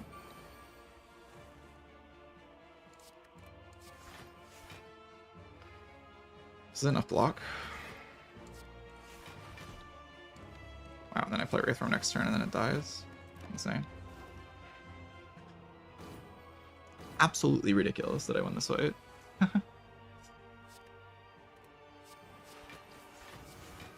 But I do.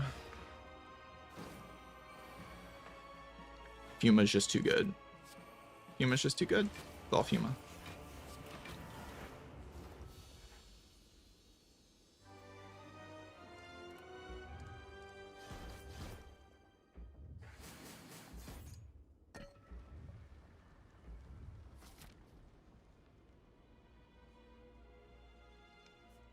I have 16 health. Or 16 health from this rest. I kind of want that. I do kind of want that. I kind of want to also upgrade Neutralize, but like I want the 16 health in the card. Crippling Cloud build. You just have enough clouds, that's enough, right? I have the tools of the trade to make this reflex okay. Pretend like it's okay.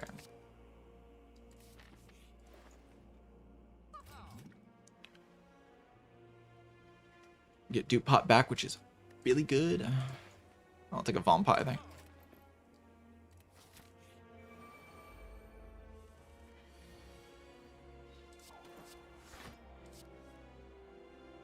Can still very quickly die in this fight. Very, very, very quickly. I want to play aggro, but I don't feel like I can. Definitely not playing this. I could see playing Blade Dance right now.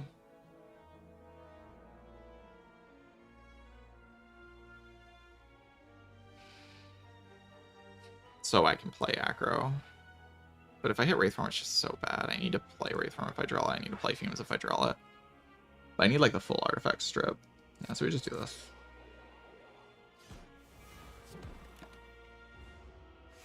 Die.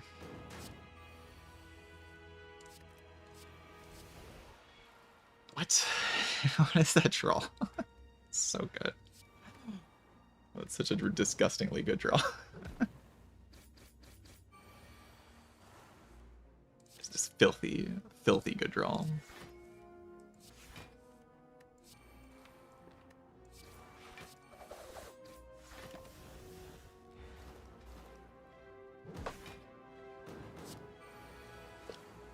You want to shuffle all of these out, which is really good.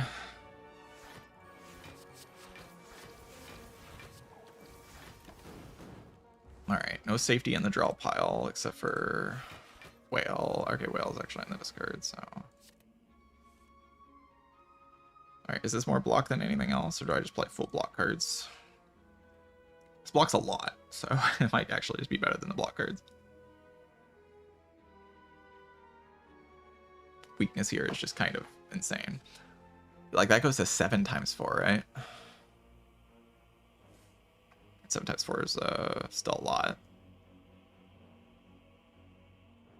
It's full blocked with 2 things. Like, getting to play all of these is just better always, right? Like, it's 14 block, 14 block, 14 block, and 12 block.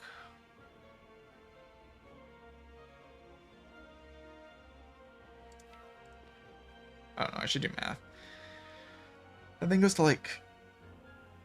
It's at 24 right now. The initial hit is actually 16. 16 weakens to 9, I want to say. 10? 16 weakens to 10. So it'd be 15 on that side. And then on the other side, it'll be 7 times 4. So it goes down by 4, 9. And then that side goes down from 48 to 28, so by 20. So Crippling God blocks 22, 31.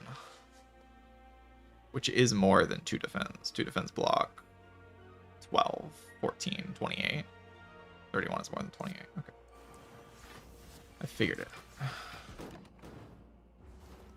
Still not the best, but that's all I've got. Also gives me weakness this turn, that is worth noting.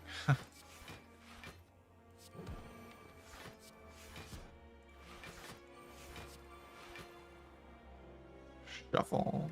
Oops.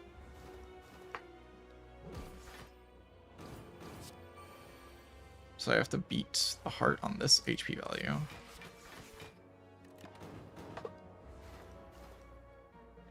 I mean, it just depends on the draw order. I can win the heart fight from here, but I can also lose.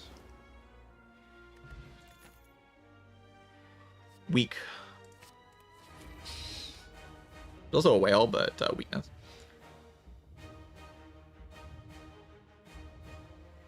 I would really like to ignore Beat of Death. So I'm gonna ignore Beat of Death. God, that's a bad draw. I think I have to play tools and we just have to pray.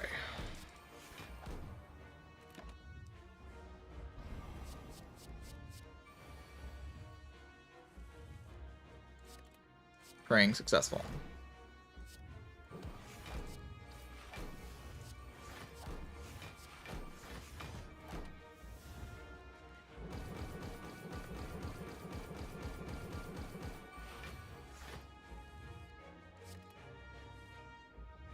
You can go Panacea Wraithform right now. I think I'd rather just do footwork and play some block cards. That just seems infinitely more chill.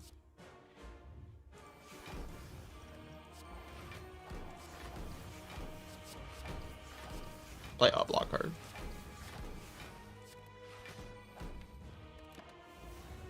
And then, I don't know, do I get into weakness? I do. As long as I don't draw cards here. I mean, is weakness good enough? I like try to hit. Yeah, Cloud. I play Cloud. Gets us weakness next turn. We play Fumes. This is a kunai, but I feel like this weakness kind of matters, so. These do full block on their own. I don't need to waste whale yet.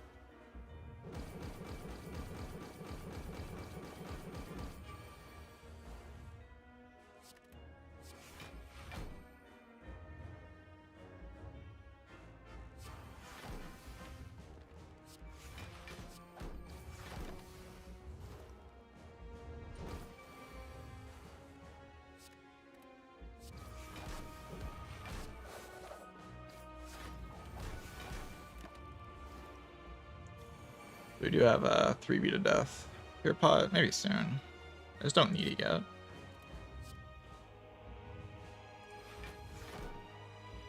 Okay, can I play all of this? I mean, of course I can have Tori. No, right now.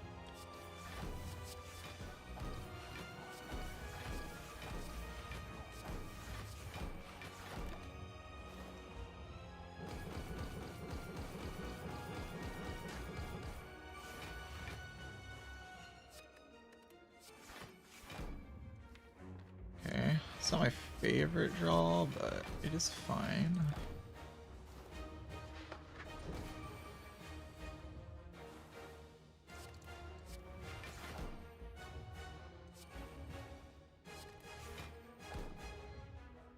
It's just kills, right?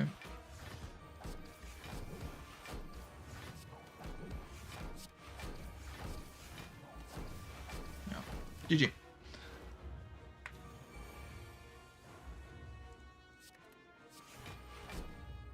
I like how it's still in Tori range. Crane's so stupid.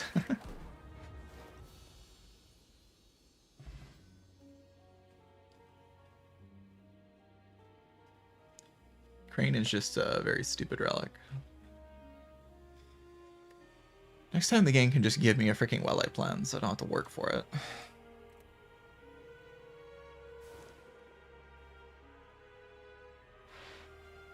That'd be cool.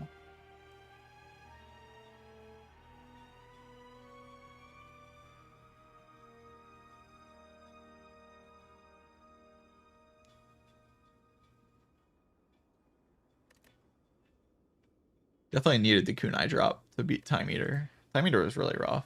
I don't know if there's something I could have done to make that fight better. It probably is. Glad I took the fumes in the shop though. I mean, I think I maybe saw another fumes at some point, but not sure how easy it was to take.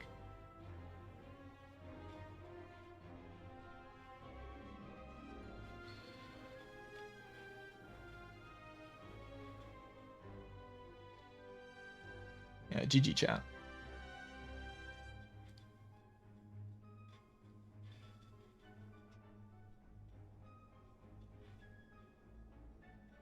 Yeah, I did ask politely. You just gotta ask the game sometimes. Just ask it for what you need, and the game will just give it to you. Didn't give me the adrenaline, but that was okay. Gave me what I needed. X3 bosses. The draw order in Tim was very bad, and the pattern was also kind of annoying. It could have been worse, but it was bad. Like the early pattern and some of the late pattern was pretty hard to deal with. And the silent with Paper Crane, especially since I found the extra weakness card. Like if I have that Sucker Punch Plus in the Time Eater fight, that fight is a lot easier. Like that card being in my deck makes my deck quite a lot better in that fight. So you have to also keep in mind that I found a very good card in Act 4.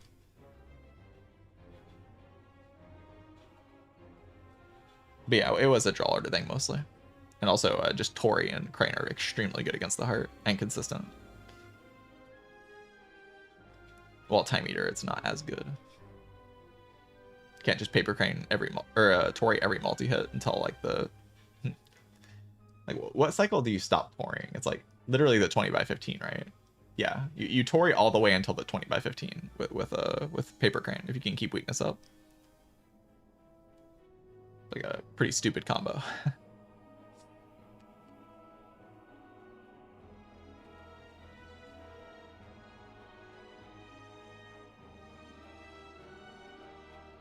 All right. I think it's time for another break.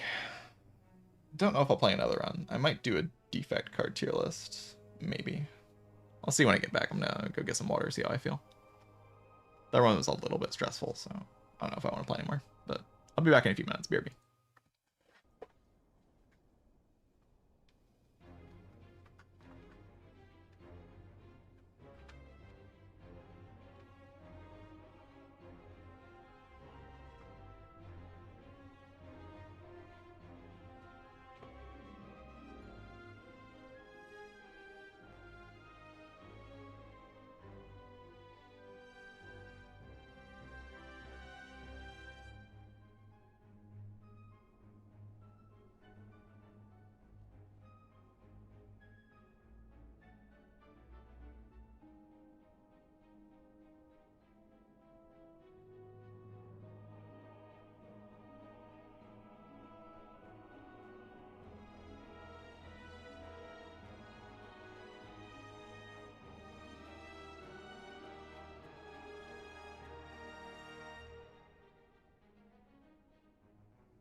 All right, I have returned.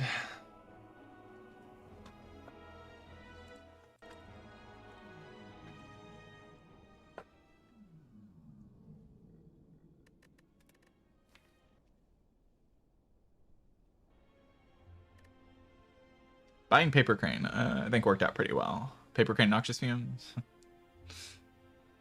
Not too bad, not too bad. It's kind of just an interesting situation because I didn't have any sustain. If I have something just like random, like a Pantograph or a Meat on the Bone, something like that, like the run's just extremely easy. Even like a random Bandage Up would probably make this run very easy. I just kept getting chipped. Like you see, I take 2 damage, 1 damage, 1 damage, 1 damage, 2 damage, 2 damage, 1 damage, and like that HP adds up until like it makes this fight kind of difficult. Like I just needed a little bit more to have an easy way out of the act. But it worked out. Just want to reiterate, take this opportunity to reiterate, my sister is constantly at this point because she is injured, so she can't work. She does like a physical labor job, so she's unable to work right now. She's like constantly making new emotes for the channel and also just new art in general for the channel. She's just basically using all of her free time to make art for the channel. So there are a few new emotes. And she's going to be making more. She's like learning how to animate in a program. She's not a professional artist, but she likes to make art, so. Like the new Spaceman. It's good. Any feedback is welcome for the channel's art and stuff. If you think something doesn't look great, just actually tell me. Like I don't mind hearing that. She's putting a lot of work into it, so any feedback would be appreciated.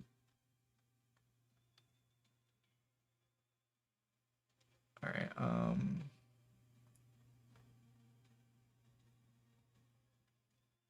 gonna put.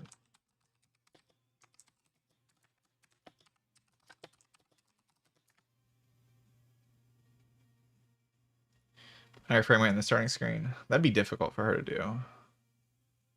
I do see the frames. Like I know what you mean.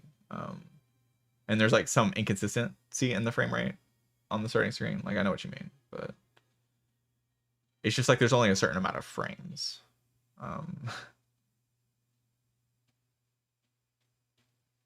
That she like can make reasonably. Like she's not a professional animator or anything, so it was a lot of work, like weeks of work for her to make what she already made. So it's not easy just to add more frames.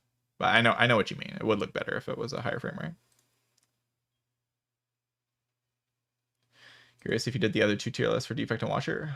In fact, I did not, which is what we're going to be doing right now. Making the Defect tier list.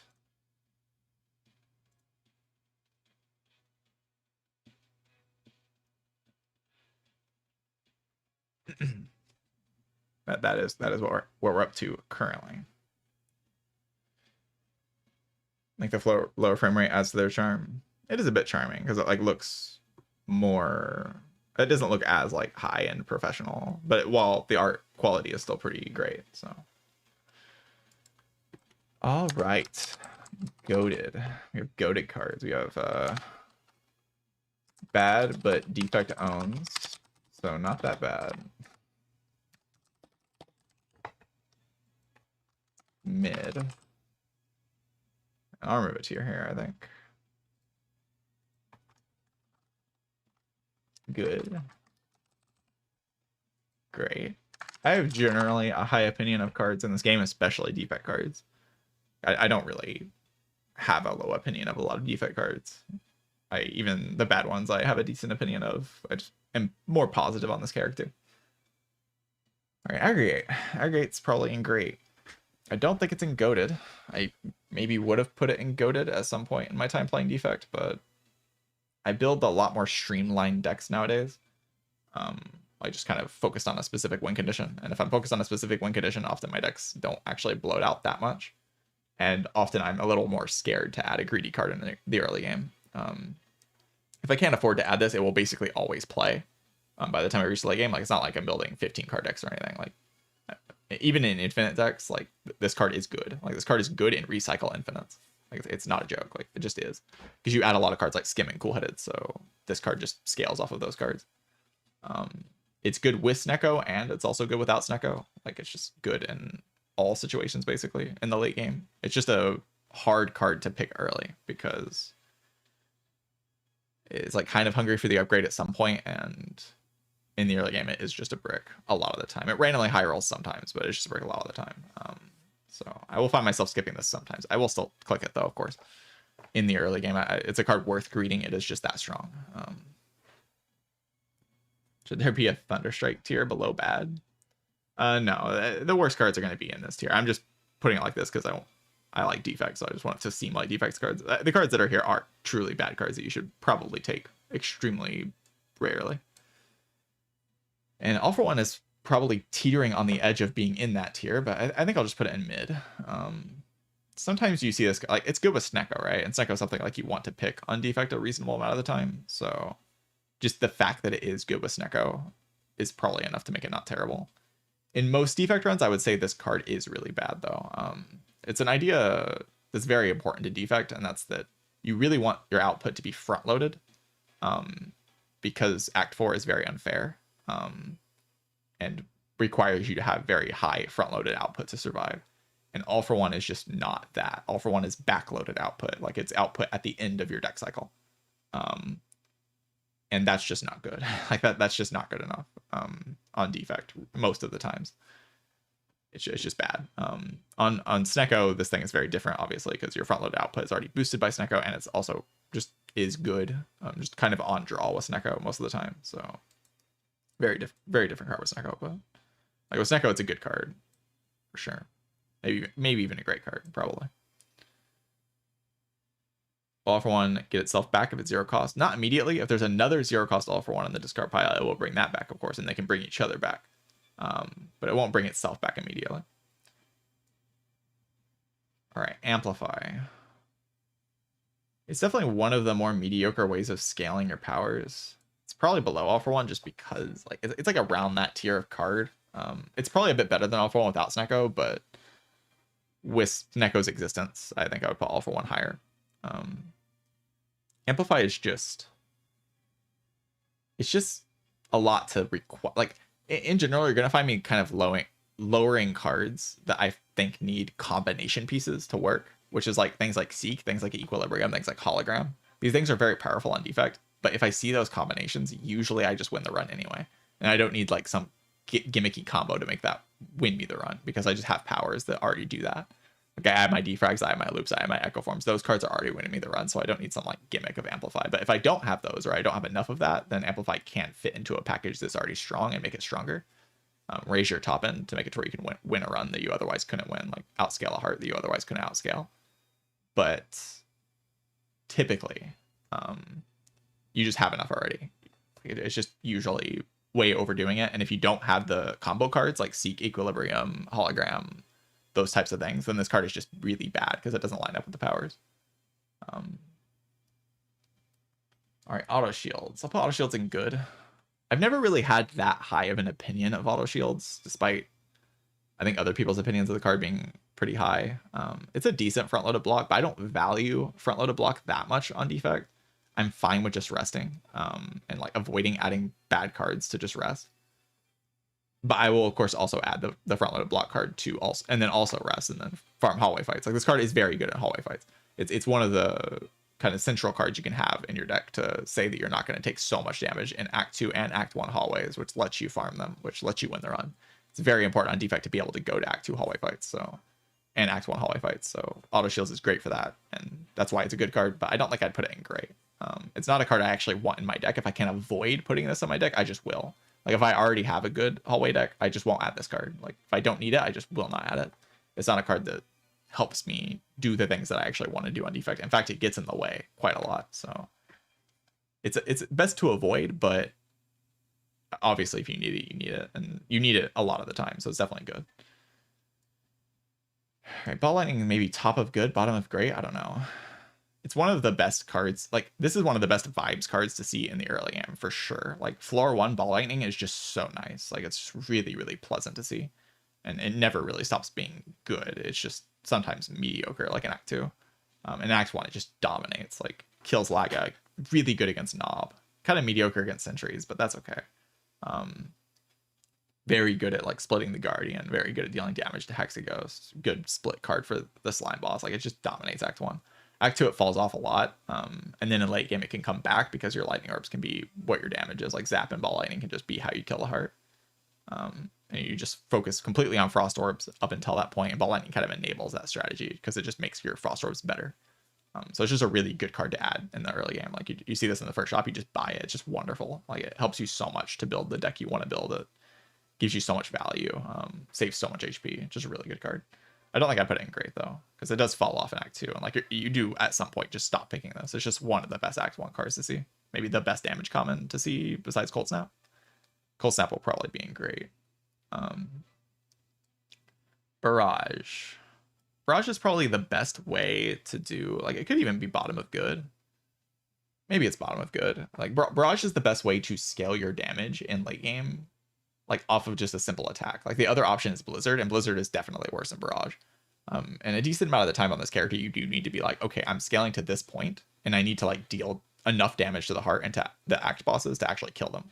And Barrage just like enables that. You can just have a really good deck, put a Barrage in it, and that just solves your damage. Especially with something like Echo Form, things like Shuriken. Barrage can just kind of slot into that situation and just help you a lot. If you have a Chill Plus, like this thing can get in and just be a decent damage card.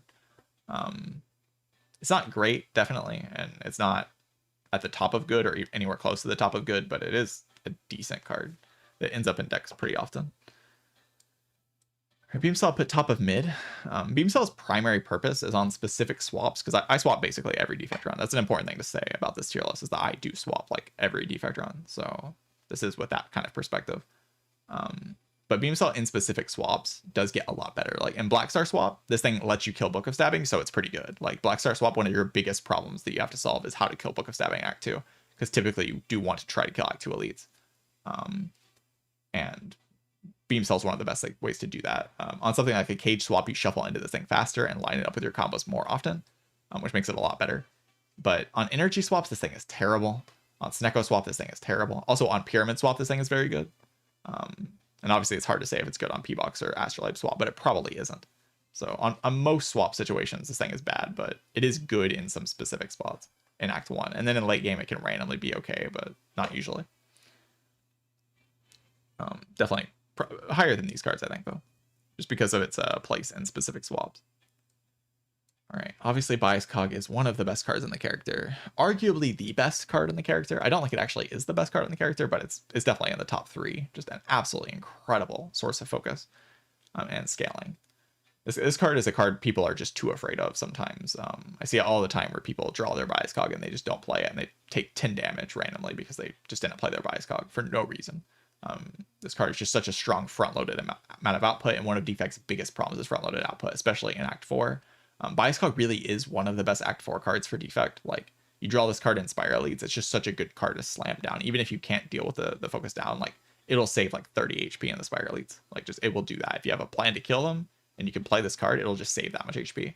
And then you go into the heart fight, and maybe you can't play your Bias Cog, but like, you have plus 30 HP, so you can actually play your other cards. Just an extremely powerful card for solving Defect's problems. And obviously, if you have Artifact, it's just permanent focus. And permanent focus is usually the way you win on this character. It just is. Just usually is the way you win. All right, Blizzard, I think I'll put 1 above All for One. It's like close to that level of attack.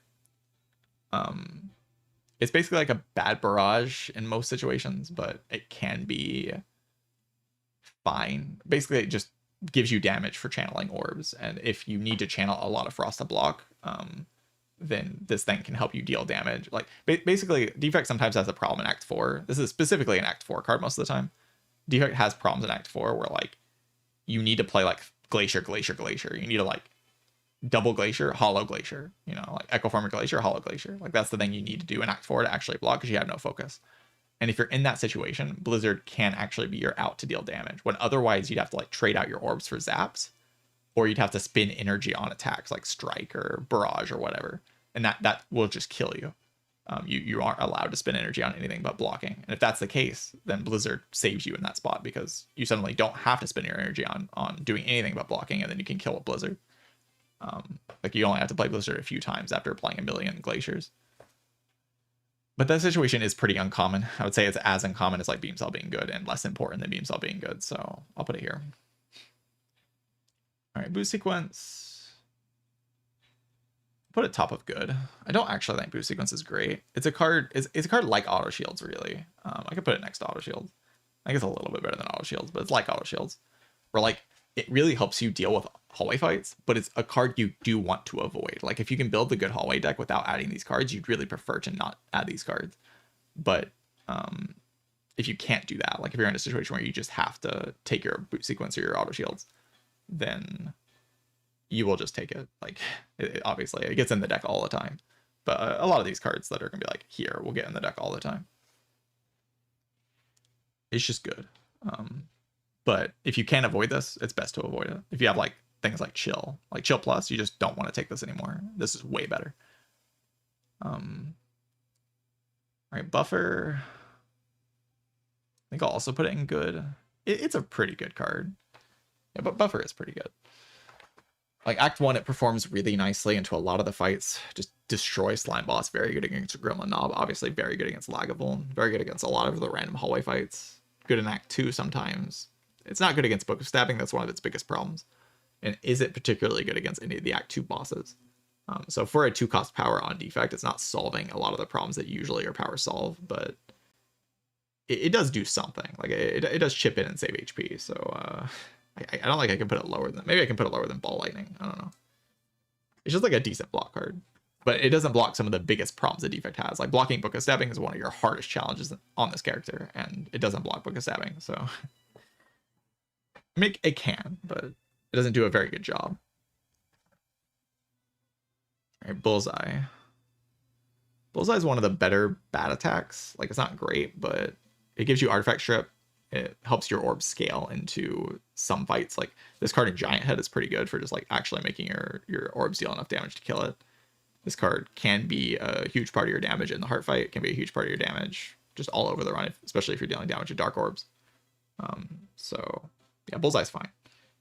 It's just not a card you really want to add. It's just a card you're forced to add. Like, basically any card like below Boot Sequence and below is going to be a card like you don't really want to add this card to your deck, but sometimes you need to add it. And when you need to add it, like where they are placed is just like how often that situation pops up and how important it is. And I think these situations pop up way more often. All right, Capacitor. Yeah, probably top of good. It's one of the most important things to scale on defect in general is your orb slots. Orb slots are just very powerful, and Capacitor gives you orb slots. However, it is one of the worst like defect powers to greed in a lot of cases because it's a 1-cost power that sometimes hurts you. It's just orb slots are really, really, really strong on this character, so I can't really place it anywhere lower than this. Sometimes this card you just pick it up and your output is suddenly tripled. Like it solves everything. Sometimes this card is the card you're desperately searching for in Act 2 greed in Act 1. It just is really, really good. And one of the most potent scaling powers in the late game. It's just hard to greed in early game because it doesn't do anything. All right, Chaos. Chaos is very bad. I think I'll put it here. How is it not great? It's just a card that's very hard to add in early game, and there are other solutions to orb slots. If Capacitor was the only orb slot card in the game, it would just be like so important that it would go somewhere up here, or maybe Defect's entire like strategy would change. But you do actually see Inserter and Runic Capacitor often enough, and also Creative AI. Creative AI can conjure capacitors, so you don't actually need Capacitor as much. You do see those cards enough that you don't actually add this all the time. Like, you don't have to greed it, basically. You can just skip this in early game. Is Chaos, like, here or here? I'm not sure. I think it's here.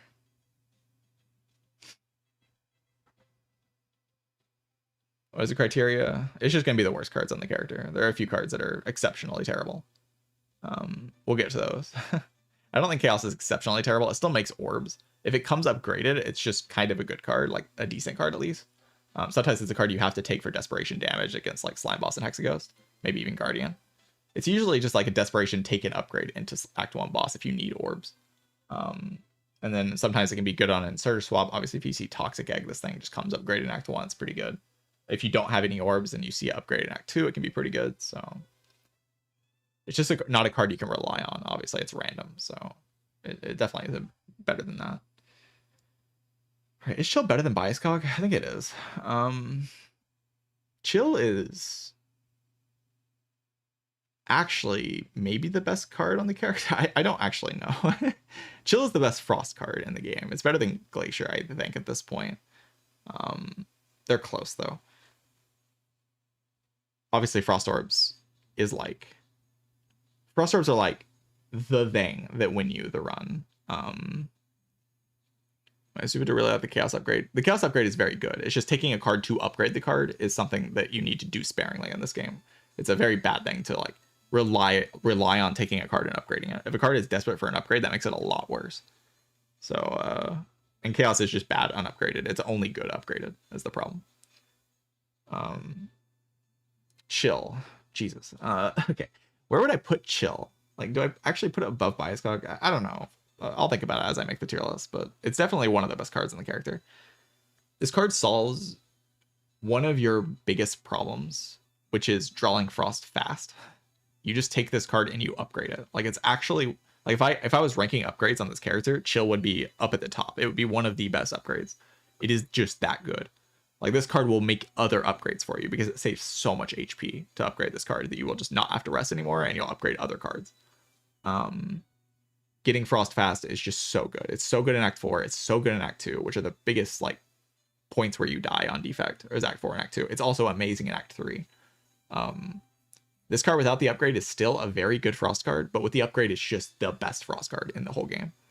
That's the main difference between it and Glacier. Like, unupgraded, this card is not better than Glacier. Upgraded, this is the best Frost card and one of the best cards in the entire game. Just absolutely ludicrous upgraded card. If you build your defect decks the way I do, at least, this thing is just life-saving. It's actually life-saving. Like, go and play acts where you died on defect and you had a Chill and you didn't upgrade it, and just try making that Chill upgraded. Like, even just console it in and upgrade the Chill and then play the act 2, and you'll take like no damage. You'll just be like mind blown about how much HP this thing saves. It's actually crazy. it's actually crazy, and that is so important on defect because like being able to survive Act 2 is key to winning on this character. I think for now I'll put it below Bias Cog, but I mean, like, these cards are insane. The best defect cards are actually just so good. Like, they're some of the best cards in the game, and these are some of the best cards in the game. All right, Charge Battery. Charge Battery is great, I think. Maybe.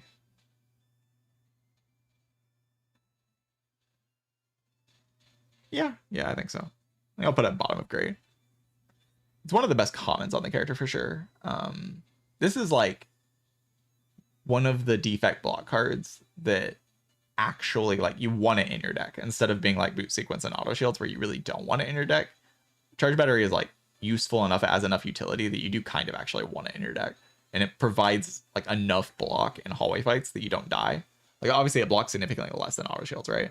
But it's a card that actually helps you do other things. Like, it's a 0 cost card, right? And has the utility of giving you energy next turn. Which is a card I would much prefer to have in my deck over Auto Shields. It's a card that's really good to Echo Form. Like, Echo Forming this can be a like block plan in the heart fight. It's actually just excellent. Like, I don't know. The more I think about Charge Battery, the more I play this character with Charge Battery. This card is just excellent. Like, it's just very, very good. Just an excellent card. I'll put it there. All right, Claw. Yeah, okay. Cold Snap. Maybe? Yeah, probably. I think you're going to notice a pattern where like all the cards that say Channel Frost are going to be fairly high on the tier list. Reasonably high on the tier list. These cards that say Frost on them, they're pretty good. And Cold Snap is no exception. It is the best damage card to see, or like just attack to see on floor 1 and floor 2 and floor 3. Often even better than Sunder, even though people act like Sunder is better. Often this card is better than Sunder to see on those floors. It is just that good. Frost is just that good. And yeah, this card is the common attack that gives you Frost, which makes it the best Frost card in Act 1 sometimes because it actually kills Knob for you. Amazing card, just absolutely amazing. Wonderful, wonderful card.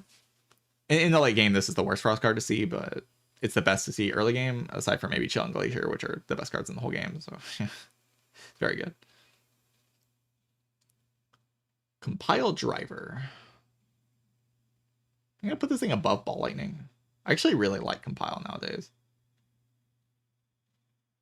Yeah, I really like Compile. Compile is just like one of the easiest cards to add to your deck, like at basically any point in the run, and then just say that's my Compile. Like, I just have a Compile in my deck, and I'm just going to be happy with that. On swap, on not swap, like either way, this card is just like a card I want in my deck, and I want it as a one of, and I want it in every run. Just a very solid draw card. Sometimes I want more of them on like nuclear battery swaps, on like high orb density things with like rainbow and energy.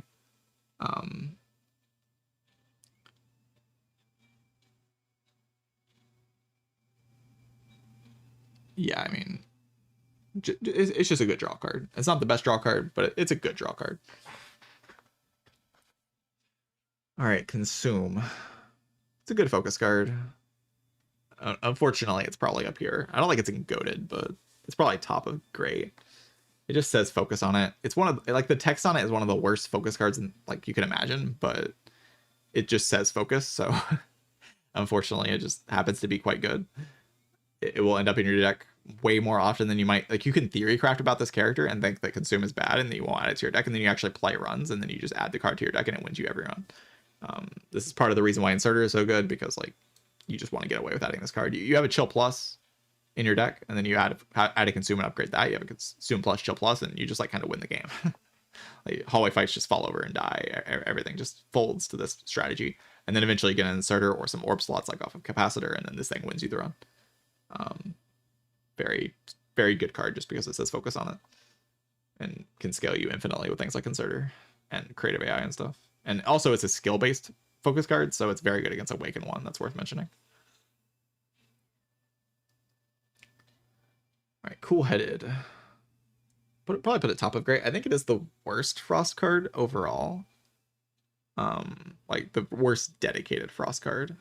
I don't think it's actually top good. I think I would have put it goated like a long time ago. I think in my last Evo tier list I put it in goated, but this card is just a card you actually have to be very wary of. You can't just like spam add this card to your deck. You'll be surprised at how fast it can kill you.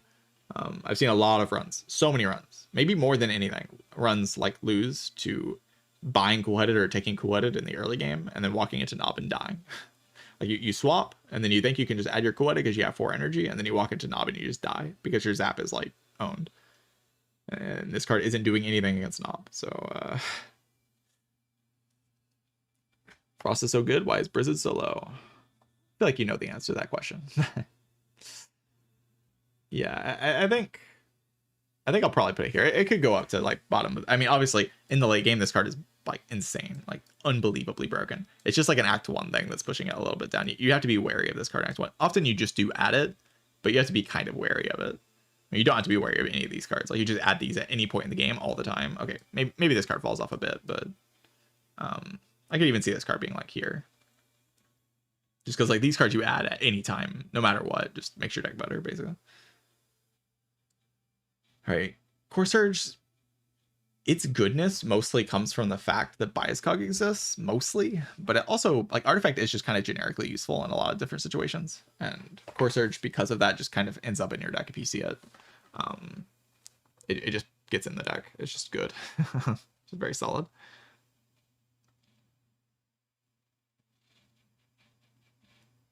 Yeah, Cool-Headed is just that good past Act 1, especially if you add energy things and you see energy. Like, Cool-Headed is just a wonderful, wonderful, wonderful card. It's one of the best cards in Act 4. Like, if you have like rank Act 4 cards, Cool-Headed is like very high. If you want to build decks that beat Act 4, Cool-Headed is a very good card to beat Act 4 with. But yeah, Core Surge is just a solid attack, combos with Bias Cog. I mean, you all know what it does. It's good. It definitely can't go lower than this. It's just a great attack. But Creative AI, probably here. Creative AI is a pretty interesting card. Like, it is very strong. Like, very, very strong. It scales you infinitely. I find the better defect decks I build, I don't need Creative AI as much, but it still just winds up in the deck a decent amount, just as a 1-card scaling solution. It can kill Chant for you. It's just a very good boss card. But I do build decks that are often very good against bosses without needing Creative AI. So this thing gets skipped pretty often. So I don't think I can put it higher than this. But it is a card you will add if you need it. Like that's the thing. It's just like these other cards that I'm telling you. Like if I need this card in my deck, which often I will, like these cards often you will need them. Like it's in like this kind of tier. You just add it. Like if you need this card, you just add it. But you don't want to. Like you want to build a deck that is better than what Creative AI is doing, typically speaking. All right, Darkness. Okay, like here, maybe. Dark Orbs are really good in this game. And because of that, Darkness is fine. But the actual text of Darkness is really bad. Like, it's just a zap, right? Like, 1 energy, channel 1 orb is just not a very strong effect. So you don't want to add this card if you don't need the damage, but obviously if you have if you have the synergy package for it, or you need the damage, then you will just add it. It's a card I really want to avoid if I can though. Like I don't want to add this thing. I want to deal damage some other way. Like there are much better ways to deal damage than this thing. It's just like sometimes it's all you have to do. The only thing you have to do.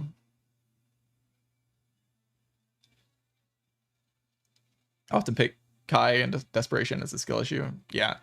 Often it is a result of building bad defect decks that you need creative AI. That's what I will tell you. If you feel like you need creative AI all the time, it's probably because you're building worse decks than you could be building. And you could just be building better decks, and then you don't need the AI. All right, defragment. We'll defrag here. Defrag is very good.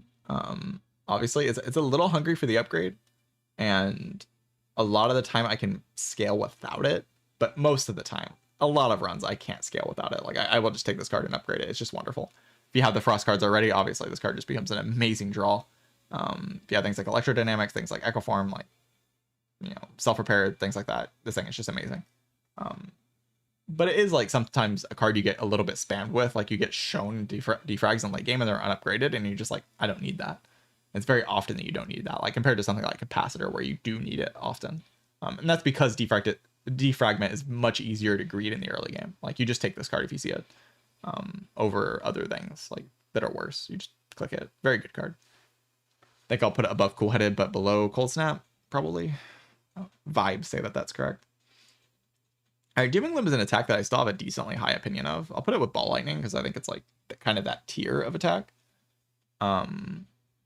It's a card I'm still pretty happy to take an upgrade. I think there has been a growing sentiment more towards like Doom and Gloom isn't very good and you shouldn't add it. But I still find that I add it and I upgrade it and I'm just happy. Like, but I also do try to kill Act 2 elites a little bit more often than other players do. So this card is very, very good at killing Act 2 elites. Like that's like one of the best things. Like Dark Orbs are one of the better ways to kill Boko Stabbing, and obviously it's an AoE card for Grim Leader and for Slavers. Kind of needs the upgrade to be good at that job, but I will just find a place to upgrade it. And I find myself being pretty happy with that outcome, but you can definitely play in a strategy where this card is a much worse card than what I do. I think the way I play, this card is pretty good. All right, I think I have a pretty high opinion of Double Energy, actually. It's not the best energy card ever, but it is a pretty good energy card. I do want to add draw to my defect deck because I want my defect deck to be consistent. I want it to like get its scaling in play. And if I want to add things like Skim, which I do want to put that in my deck, then I need energy to make it good. Like it's such an energy hungry engine to have Skim and Cool Headed and stuff like that. And if I want those cards in my deck, I want that to be how I draw cards, then Double Energy is just a great way to make that happen. Similar to Aggregate, but a little bit easier to greed sometimes because it's not as draw order dependent. Obviously just not as high power level. If you have Ice Cream, this thing is like maybe goated. Like it's actually that good if you have Ice Cream, but just typically like it does have bricked hands. Obviously, you need the draw cards to actually make it good. You need the scaling cards to put into play to actually make it good. So not the most consistently broken thing. You know what is a consistently broken thing? This card. That's a consistently broken card. Echo Forma. Holy. Click on site. Broken ass nonsense card. Doubles your output. I mean, the effect of this card is the strongest, easily the strongest effect of anything in the entire game. There is nothing stronger than doubling your cards every turn. Like there's no power you put in play that does more than doubling your card every single turn. Doubling the first card you play is just actually crazy. Like it doubles the best card in your deck every turn. It's just so good. Costs 3 energy to play though, and doesn't do anything the turn you play it. So you have to be a little bit wary of it. But as soon as this card is good, it just pops off immediately, and it doesn't take much. It takes like a single Self-Repair, a single Chill Plus will make this card good. It doesn't take much. And as soon as it is good, it's just crazy. Like Genetic Algorithm will make this card good. Obviously, exceptional, amazing card.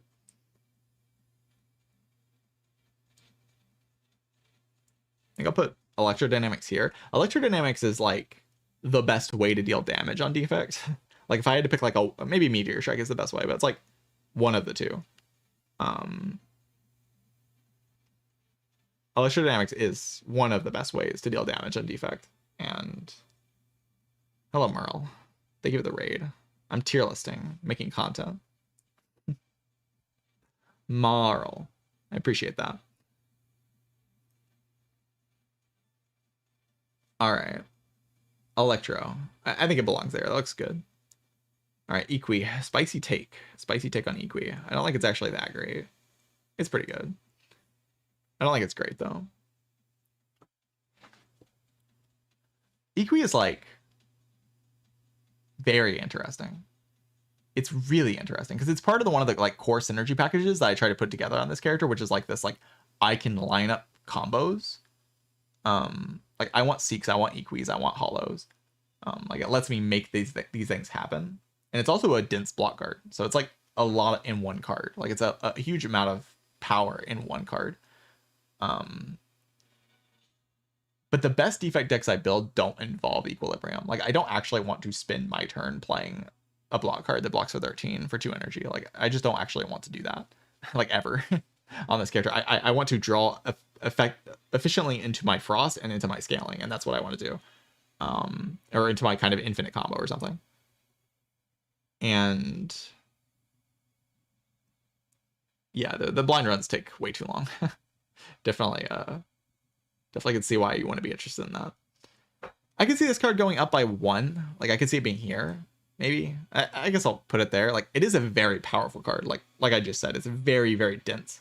Does a lot for one card to do, but it's not something I want to do in my defect runs. I don't want to spend energy on block that's not Frost Orbs. Like, that's not what I want. What I want is to play Glacier. What I want is to play, like, anything else that's, like, scaling me into good Frost, because that's what wins. That's what actually wins runs. And Equi doesn't do that.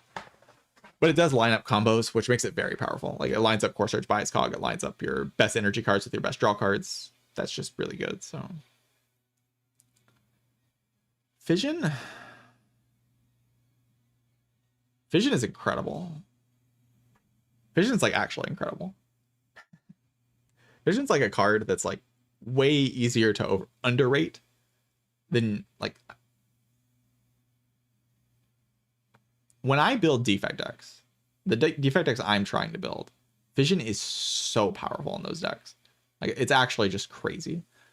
I don't know if it's better than Consume. Consume probably wins me more runs than Fission do, but I do abuse this card to win, and a lot of the runs that I see this card in. When it's bad, it's a card you should skip, and you have to be careful about when it's bad, but it's a card you can actually just leverage to win the entire run with. And it's a card I want to leverage, because, like, the defect decks that I'm talking about, like the ones I'm trying to build as often as possible, the, like, fast Frost focus with heavy power synergies. This card is really, really good in those decks. When I'm forced to build other types of decks, like decks that are a little slower, that block with the Equi, like when I'm, like, taking time to play Equi, when I'm taking time to play, like, auto shields and boot sequence and all that, then this card falls off a cliff. But if I'm building the exact deck that I want to build, this card's very good. Because it does fall off a cliff in the situation where I'm forced to not play that deck, I don't know. I kind of think it's the best energy card in the character. I'm not sure, but I think I would put it above Aggregate. I abuse it more often than I abuse Aggregate nowadays. So it ends up in my decks, and it ends up very strong, just very often. So yeah. All right, Force Field. Put it here. Force Field's an easy card to underrate. It's good on Snecko Swap, for one. Like, it will often end up into your deck in a Snecko Swap. But it's also just kind of a solid, like, power synergy card. It's a good card in the bad decks, like the decks that, like, kind of have backloaded output because they've been forced into, like, some awkward, like, kind of synergy space where they're not just winning the run. In those decks, this card is solid, and that's enough to make me respect it. In the good decks that I'm trying to build, it's usually just kind of a gimmick of, like, I don't have a way to block Beat to Death, so I add this with my 4 powers, and then I can block Beat to Death, which is pretty good. So it's, like, good in bad and good decks sometimes.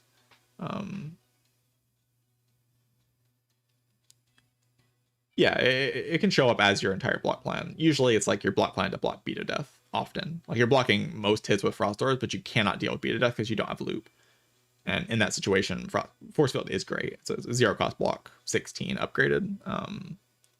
It can obviously play in like all for one synergy packages where you have like kunai. It's a pretty good block card. Easy to underrate how good this is, because it can be good in early game and Snecko Swap, and in late game it's just like very consistently decent and sometimes very good. I'd rather have this thing in my deck and have it be good than like these cards.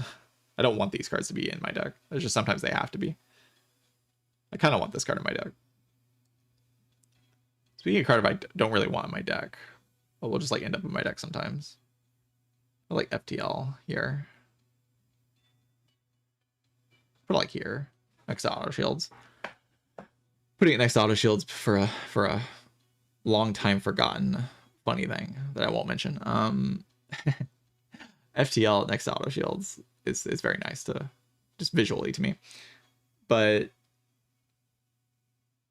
FTL is a card. It's like these other cards in this like category. It's a card I don't actually want to put in my deck, but if it's good, I'll just take it. Like if it's increasing my chance to win, I'll just take it. But as soon as it's not doing that, which is like pretty faster than you might think, like it looks like free damage, but it's actually bad in a lot of the like synergy packages you want to end up in. Like you want to end up in Echo Form. You want to end up in a situation where you're playing like a very fast deck that's going to draw a lot of cards, and then you draw into this and it doesn't actually draw anymore, and then it's like just a brick.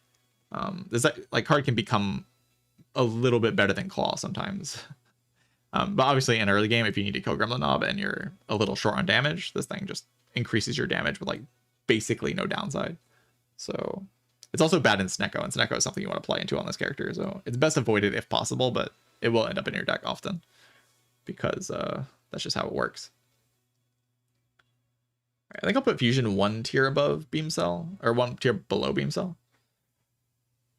Fusion is like a very potent scaling source with orb slots, and also can enable some infinites. But so it's like good, but it requires a bit too much to be good. Like it's probably the worst energy card in the character.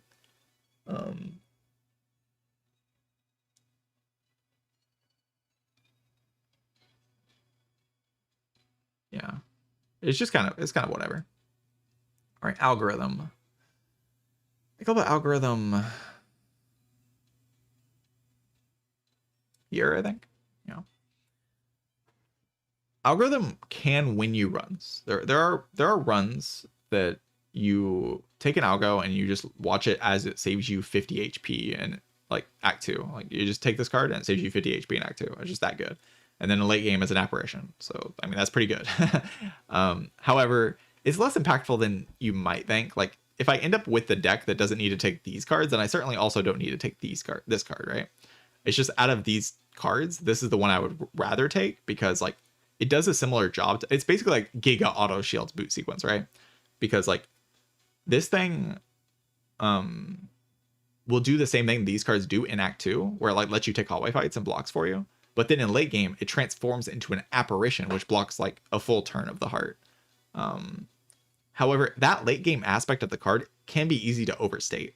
This card is mostly good as like a replacement for these in Act 2. In late game, I don't think it's actually that good because it's usually good with like the combo cards I'm talking about, like the Hollows, the Equis, the Seeks, those types of cards that line up combos, Pyramid, like that type of thing. And those situations like Liquid Memories, Gambler's Brew, like things that actually make this happen. And those things often will just make some other combo happen that will also win you the run. So you don't actually need this in late game. But in early game in Act 2, it's just like the most potent version of like the dense block card that you can have. So definitely put it pretty high. It doesn't win you as many runs as you might think it does though. Glacier. The Glacier card. The Glacier card. It says Frost on it. This is genuinely one of the most stupid cards in the entire game. Like the text on this card is like watch your levels of dumbass. Like, like what is this? Block 7, channel 2 Frost for 2 energy. Like that's a watcher card. That's actually just a watcher card. That's insane. This card is so good that it's good in Prism runs sometimes. That's how good this card is. It's just the most dense block card in the whole game. Like this card is so good that you can fully stack Genetic Algorithm for the whole run from floor 1 to the end of the run, and Glacier will still embarrass it. Like Glacier will still make this card look bad in comparison to how broken Glacier is. When you stack this thing for the entire run, it's that good. It's a completely insane block card. Definitely the best block card, like just sets block on this character. Not even close. It's hard to even like place this in the right place. Like all of these cards are in so good that I don't even know how to order them. They're like the cards that are up here are so broken, just like actually insane. So good. All right, go for the eyes. I think go for the eyes is definitely higher than I used to put it. It's kind of like that front-loaded block thing in Act 2. It's probably slightly worse than these. Like it's not a card I want to add, but I will add it if it saves enough HP in Act 2 to get me through the hallway fights. And often that is the case. Like I want to build a good hallway deck on this character, and these cards will actually enable me to build that good hallway deck. So yeah, like these cards just end up kind of in the same place. I think this is slightly worse than these. All right, He Seeks is a card I actually have a decently high opinion of. I think I'll put it next to Capacitor. It's like similar. It's not as high payoff as Capacitor, but like it is a similar card where you can greed this in early game. Honestly, I'd say it even outperforms Capacitor if you greed it in early game. But it doesn't pop off as much in late game. Like this thing is good in late game, but you can't bottom deck it is the problem. So if you build your draw engine around this card, it creates an issue where like if you bottom deck this card, suddenly you draw 0 cards. Like if your draw engine is entirely, oh, Heat Sinks is the thing that's drawing me cards, then you bottom deck this card. Suddenly Heat Sinks draws you no cards and you draw no cards, so you die. Like you just become extremely draw order dependent on this thing, which is definitely scary if this is like a main source of draw. So it's usually a supplemental source of draw, and it is pretty good at doing that. Like just turning all your powers into cantrips, like where you just play them and you draw an extra card, like you don't actually lose card draw to them, is very, very powerful, especially when things like aggregate and double energy exist in the game. Things like Fission, like when these things exist in the game and you can make this much energy with like these types of cards, Heat Sinks just becomes good. If these cards didn't exist, Heat Sinks would actually be terrible. But the energy combo is just turning your powers into cantrips is very good. Just very, very good. Hello World, I'll put next to Creative AI. Maybe overrated at this point. I don't know. Like people kind of have a high opinion of this card for some reason. It's not actually very good. It's just like a card that you do add because like it basically creates that balanced state you're looking for in Act 1 fast. Like the state you're looking for in Defect in Act 1 oftentimes is like I walk into Sentries, I walk into Lagavulin, I will not take very much damage. I walk into Knob, I take like 40. And that's like the state you actually want to be in. You just say, I do that and then I rest. And then that's how I win the act, and that's how I get elite value in Act 1. And Hello World creates that state faster than almost any other card. Like there's like Glacier creates that state very quickly. Things like Cold Snap kind of get you closer to that state, but it's even better. But Hello World creates that state it's like very polarizing the way it creates that state. It's like you walk into Citrus and Laga and your fight is way better, especially Laga. But your not fight does not really improve.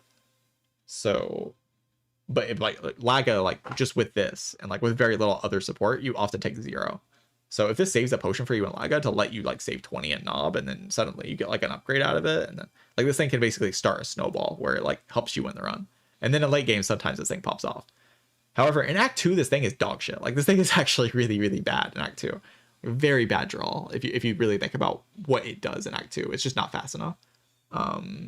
So be wary of it. Don't just click it. If you can get away with like the normal plan in Act 1 for elites without this, then you want to.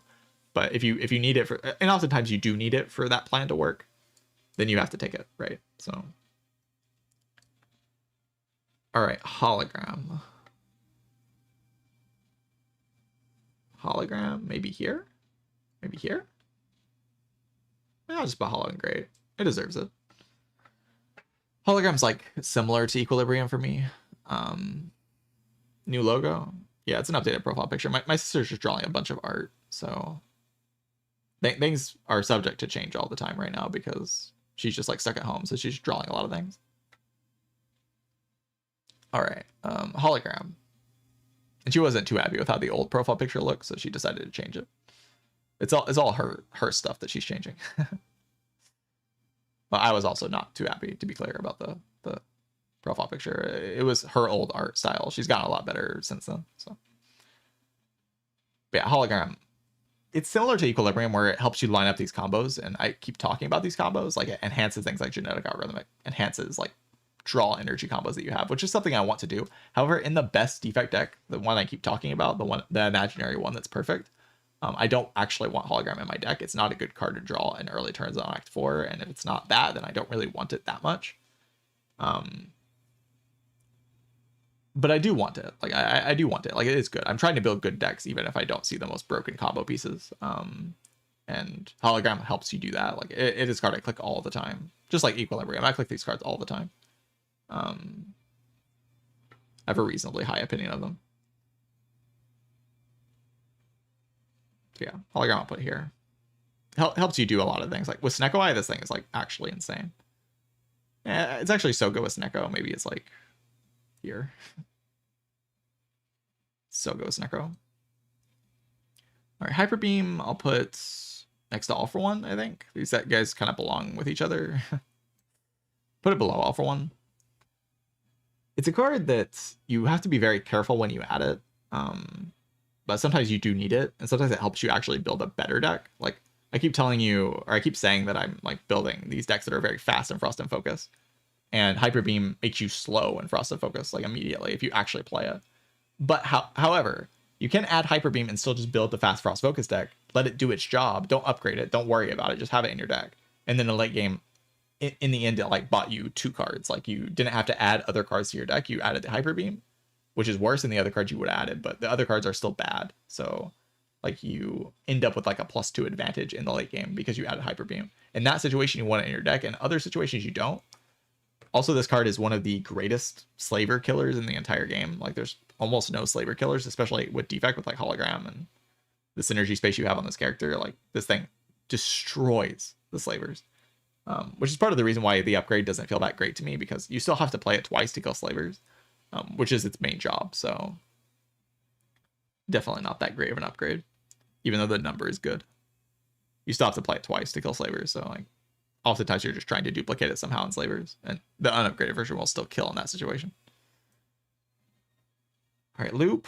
Is it better or worse than Capacitor? I don't know. I'll just put it next to Capacitor. It's probably better. It's like a little easier to green in early game, while like accomplishing a similar job.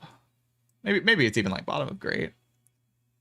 It's a card you have to be careful of, because like, it's like Capacitor, where it's like will kill you if you take it in spots where you shouldn't be able to. But those spots are a little less common. Like, it's easier to click a Loop than it is to click a Capacitor, right? While accomplishing a similar level of output. Obviously not as much output, but a similar level. And also, this thing is one of the greatest beat of death solves in the game, really. Just this thing with some Frost Orbs, with some focus, like, solves beat of death for you, and that's very important on this character. Beat of death is very hard to handle on this character, so Loop is just great for that. All right, machine learning. It's not great, not gonna lie. I think I'll put it like right below Hello World. I do think Hello World's like a little bit better, maybe a decent amount better. I don't know. Put it here. It's a card that doesn't do that thing that Hello World does in Act 1, while like having the same problem it does in Act 2, right? Like, it's maybe slightly better or like a little worse in Act 2, I don't know. But in Act 1, it doesn't break that. It doesn't create that situation that you want to create, where you're good against Laga and Sentries, but not good against Nob. It doesn't do that for you. So it's like a bad Hello World, basically. In late game, it's probably more powerful than Hello World overall. But yeah. Hard to put this thing into play and actually get meaningful output out of it. I'll put it like bottom of this. I don't think it's bad though. I think it is like a good card.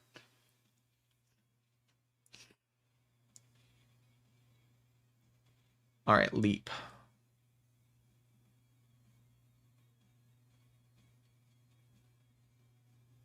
It's like the worst it's the worst one of these like block cards, right?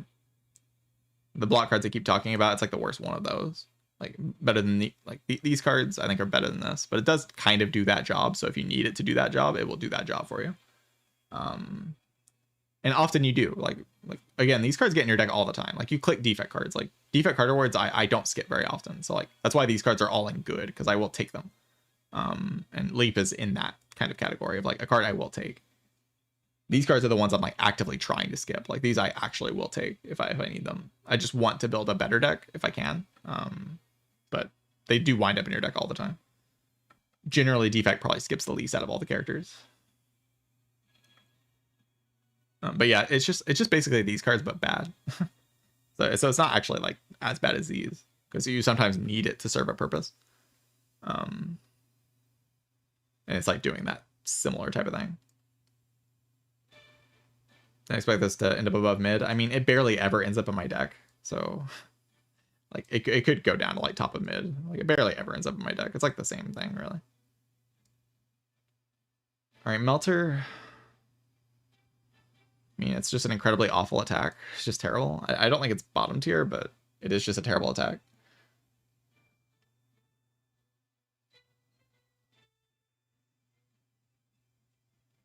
So no, where we pick Hyper Beam to be good in the hallways and treat it as a curse in the longer fights. That's exactly what I was just saying. Like that is why you pick Hyper Beam, is to do that exact thing so you can build the better deck, you know. If you don't need it to serve that purpose, like you already have the good hallway deck, then you don't click it. But if you can take it to save you from adding a few bad hallway cards, then yeah, you just would do that. If you're in a situation where that's enabled. Oftentimes it's not, though. That's why it's so low. Like almost always it's not enabled. All right, Meteor Strike, probably the best like way to deal damage on this character is Meteor Strike, I think. I think if you had to like pick the ultimate way to deal damage on this character, I think Meteor Strike would be the ultimate way to deal damage. It's probably the best damage card, just flat out, that exists on Defect. Just ludicrously strong damage card if you're allowed to play it. But obviously you have to be allowed to play it. So you have to be in Snecko. You have to be like able to make energy. And as soon as you're able to make energy and actually play it, it's one of the most consistently good damage cards that exists. Because it will just increase your output flat out, like just immediately. Obviously, good in the infinite decks, good in the speedy decks. Probably the best energy source in the game if you can actually play it. Isn't Meteor Strike so hard to get into play? That's often a meme. It's easier to get into play than you might think. And when you get in, like the point is really when you get this thing into play, it is so strong that I can't really justify putting it lower than this. It's actually just that good. It's the best way to deal damage on this character. There's no better way to kill anything. Like this is the ultimate damage card that exists. So please play it if you can. Like it's the most efficient, the most powerful way to deal damage on this character. It enables so much. Like you want to make this work if you can. All right. Multicast. It's like okay. Like if you have the synergy space for it, it's like fine. But like typically speaking, just don't take those. All right, Overclock. Draw 2 cards. I like drawing 2 cards. Overclock's like probably in this tier, like solid hallway card. It's awkward as hell in boss fights though. So if you don't have like the synergy space to make this thing good in bosses, this thing is just not good. You need to be in that space where this thing is good in boss fights, right? Or where you're already good in boss fights, basically. Otherwise, this thing will actually just hinder you too much. And if you're already good at hallway fights, then you don't need it as much. But generally speaking, if you aren't good at hallway fights yet, this thing is pretty good.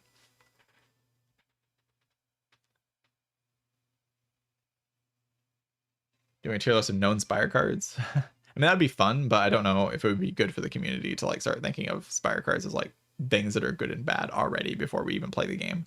I kind of want to avoid that way of thinking. All right, Rainbow says make orb on it. So I'll put it next to the other make orb card. Seems fair enough. All right, reboot. Fast draw. Fast draw is good. Not great though, but it's good. It's a card that's very desperate for the upgrade, but as soon as you upgrade it, it's very good. It's one of the best bottled lightnings that exists on this character. Like obviously Seek is the best bottled lightning, but it's one of the better bottled lightnings. Like playing this on turn 1 is just wonderful, especially upgraded. But obviously it's bad under Snecko, and it's bad in like the ultimate deck that you're trying to build most of the time. So like, I don't know. Maybe it's just like, okay. It's somewhere around here. It's like fine. It says draw 4 on it. It can't be that bad. All right, Rebound is an attack you will take early game that you really don't want to. So I'll put it next to Bullseye. Yeah. It's pretty shit, honestly. don't want to take that card. It is like enforced you sometime. Okay, Recursion, sadly, one of my favorite cards, honestly, is Recursion, and like the synergies that it has are really fun, but the synergies are rare, so it's not very good. Recycle is good. Recycle is a card I could talk about for like 20 years. I could talk about a lot of these cards for a long time. Recycle is maybe the card I could talk about the longest. There is so much to think about and so much more to think about than people realize about how deck building works with Recycle. And yeah, it's pretty good, actually. It's actually just a pretty good card. In my opinion, where I'm at this point, I just think Recycle's good. I just think it's good. I go infinite pretty often on this character, actually. So...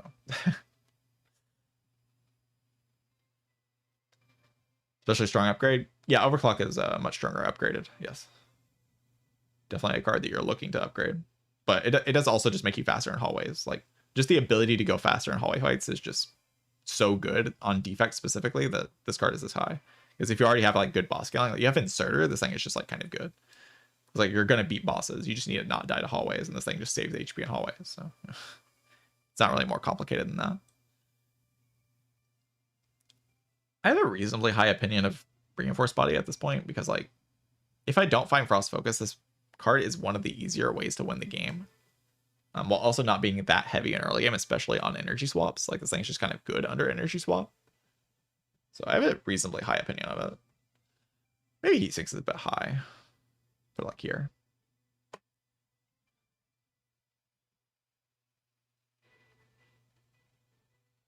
Maybe Capacitor as well. I'll put AC Capacitor next to each other. I think these cards are maybe better. Yeah, Reinforced Body can help you deal with some big problems on this character. It's one of the ways to block the most. Like, you Echo Form a Reinforced Body with a Meteor Strike in play, that just like blocks. And you don't need any Frost and Focus to make that happen. And it's not even that heavy in early game. Like, this thing blocks the Gremlin Knob for you. It blocks Sentry's Gremlin Knob and Laga under 4 energy swap, which is something I play all the time. It's pretty good. All right, Rip and Tear is a very bad attack. I'll put it next to Melter. Okay, I mean, maybe this is like here. These cards are actually abominations, so I'll put Scrape slightly higher. All right, Seek, we're back to Goated. We're back to insane card tier. Seek is a card sometimes I see people take something over. Like, they'll take like their Electrodynamics, they'll take Core Surge, they'll take like Reboot or something. I don't know. They'll take something over Seek, and I'm just like, what are you doing? This card is so good. This card is so wonderful for increasing your consistency. It's the perfect card to draw into early game. You want to see it before you see the Bottled Lightning, because Bottled Seek just wins the run for you. It's another copy of Echo Form in your deck. If you have that, that's pretty freaking incredible. Like, it's just incredible. Incredible card. I don't need to explain why that card's amazing. I also didn't need to explain why this card is amazing. I'm kind of running out of voice, so I might go a little faster towards the end of this, but Self-Repair also just absolutely incredible. This card solves the main problem you are attempting to solve on defect in early game and just in general is just being good at hallway fights. This card just does that for you. It also enables you to take as many Echo Forms as you want, which is wonderful because this card's broken. So obviously just incredible. Skim, I think I'll put like next to Recycle, maybe like here. Here? I'll put it next to Overclock. I'll put it like slightly better than Overclock. This card's okay, but very hard to take if you don't have energy. But just click the energy and then you can take this and you're happy. Right, stack, pretty bad card. Here. Pretty bad. Static Discharge is pretty shit also. Sometimes you need it though.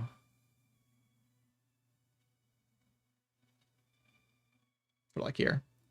Like here. It's pretty bad. Storm, honestly.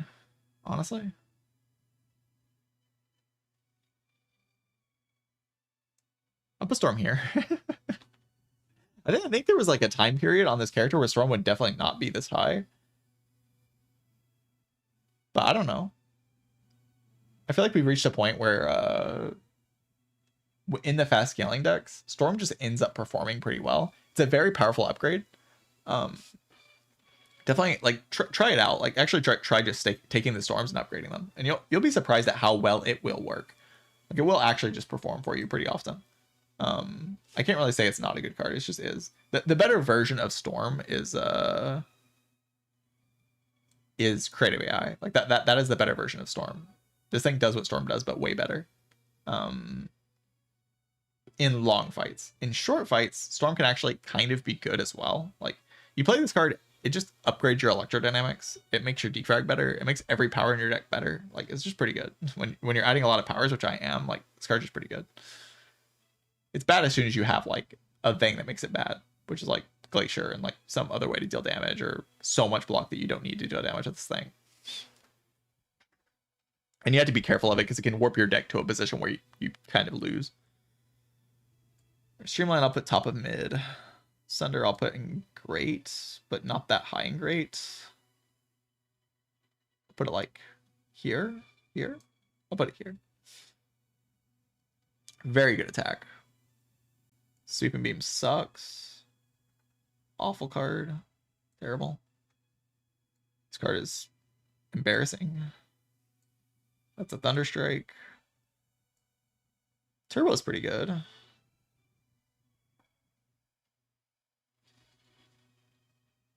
Like here. White noise is fine. It's like fine. Steam barrier is terrible. All right, there we go. I did it. I zoomed through the final few cards, but a lot of them were just the worst cards in the character, so it's not that interesting.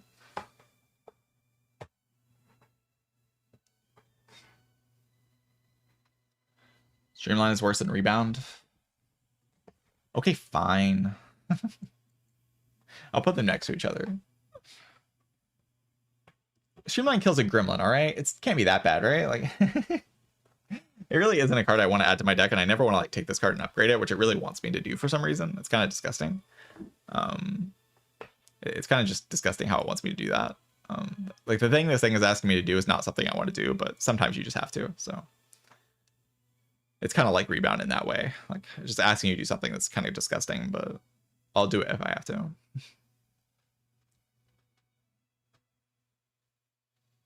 All right, any objections, chat? Any objections to the tier list?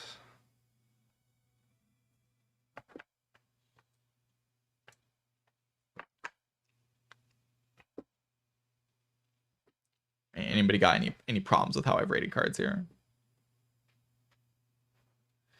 Explain Cold Snap over Cool Headed.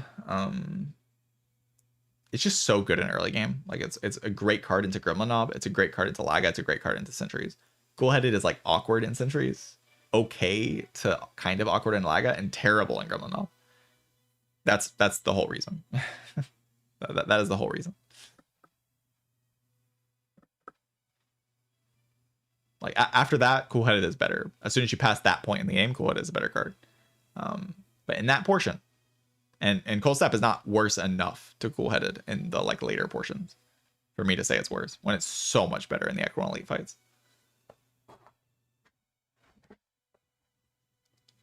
Force Field a bit too high. I think it's reasonably placed. It's not great. Like, it's okay. Like, it's just a card that if you end up in the synergy space where it's good, it's very good. If you don't, then it's bad.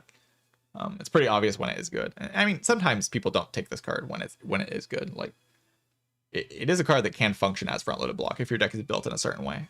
So, I think it's placed where it should be. The Grey Bow is too high. Okay, I'll put it below Darkness. They can be friends still, though. Make Orb card.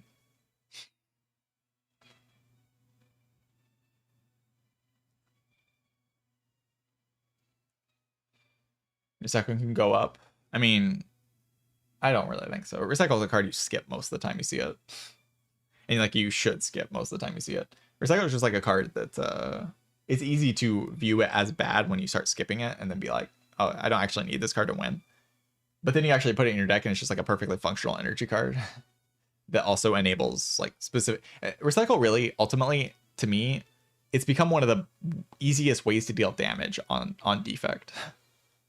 Like, I have a bad damage package on defect, but a good block package. I add a Recycle and suddenly I just have barely enough to kill the heart with. Because I'm just one turn faster a little bit, like in each cycle of the heart fight, and it goes like 4 or 5 cycles of the deck, and then The recycle wins me the fight. But it is a card you have to be wary of because unupgraded especially, it's just very bad. And a brick draw, and you can't really afford brick draws a lot of the time.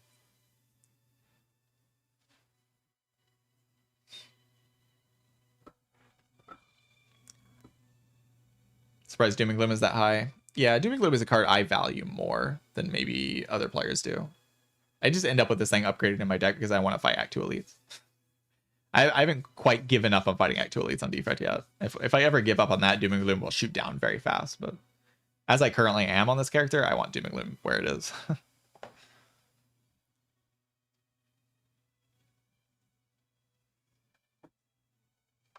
I think it used to be considered like the best damage card on defect. Like people thought it was Doom and Gloom. I don't think it's quite that good anymore.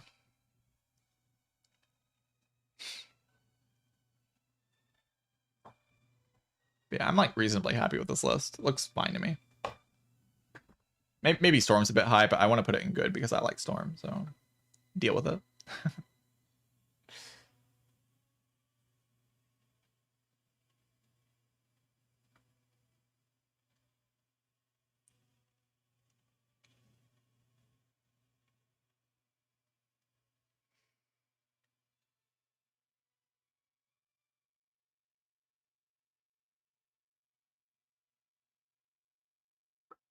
Yeah, just experiment with Biascog. Yeah, it's Biascog is very good.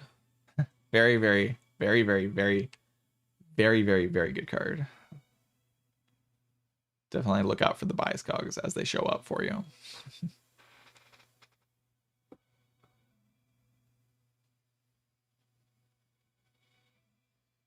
Sunder's fine on the off turns of Heartfight? Not really. Sunder's bad in X4. You need like Necromonicon and like Echo Form combos with it to make it reasonable damage, and then there's just better options. It is good with Snecko Eye though. You're right about that. Snecko Eye Sunder is incredibly powerful. Sunder is like a little bit overrated, but not quite overrated. Like sometimes people pick this card when they just do not need it at all. They're like, please give it to me. It saves me against Reptomancer, and then their deck just is worse because of it. It's not actually that strong. You need to be careful about Sunder. It's just like unreasonably good against Gremlins. That's like actually the main thing. Is like Sunder is just unreasonably strong against Gremlins, and defect dies to Gremlins. Like Gremlins just murder you on this character. Like the Gremlin fights, like Gremlin Knob, Gremlin Gang, Gremlin Leader, these fights just kill defect. And Sunder is like so good at those fights that like that's why it's high. It's just the Gremlin killer. It's actually just the Gremlin killer. And it's to a certain extent a Repto Dagger killer, but mostly a Gremlin killer.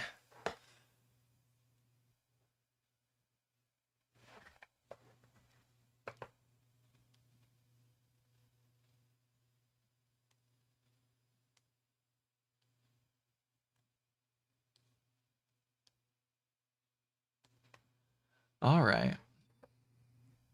I'm happy enough with this list. It looks fine to me. I'll switch these around just for vibes. I'll put Consume a little bit lower. The vibes look better with the tier list of Consume a little bit lower. I don't want Consume to be that good. It just is.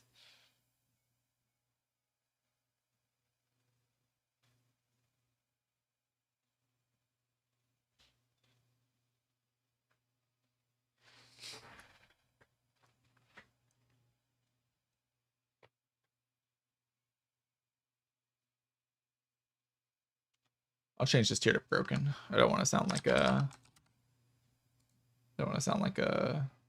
zoomer, you know.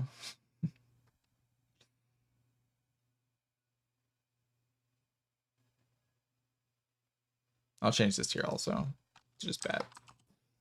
That's more honest.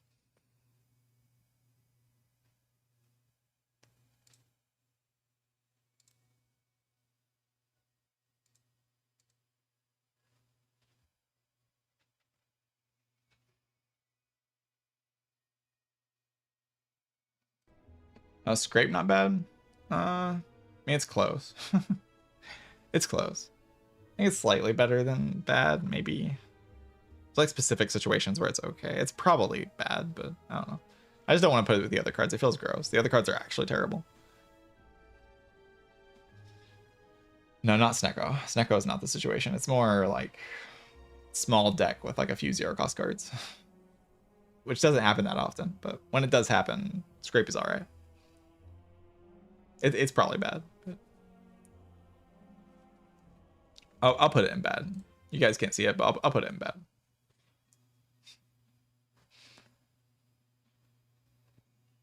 Really, all of these cards are kind of bad, but I'll keep them mid. I don't like big bottom tiers. Makes people think the cards are actually unpickable, and they're just not.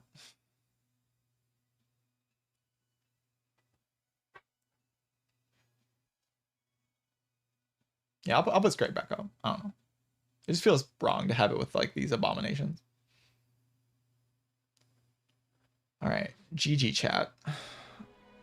We won 2 runs, made a tier list. I'd say that's a pretty successful stream.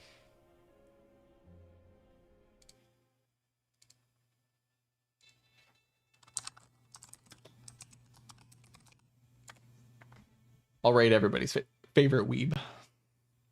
And I'm gonna go get some water because my voice is dying.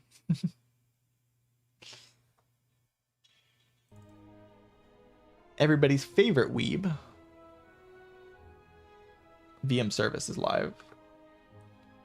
So everybody go say hi.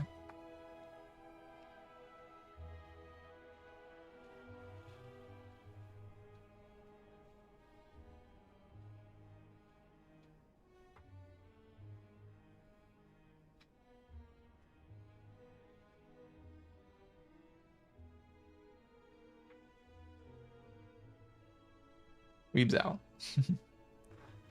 All right. Thank you all for watching. GG's. Hope you enjoyed the tier list. Maybe it'll get posted somewhere at some point. I don't know. GG's and goodbye.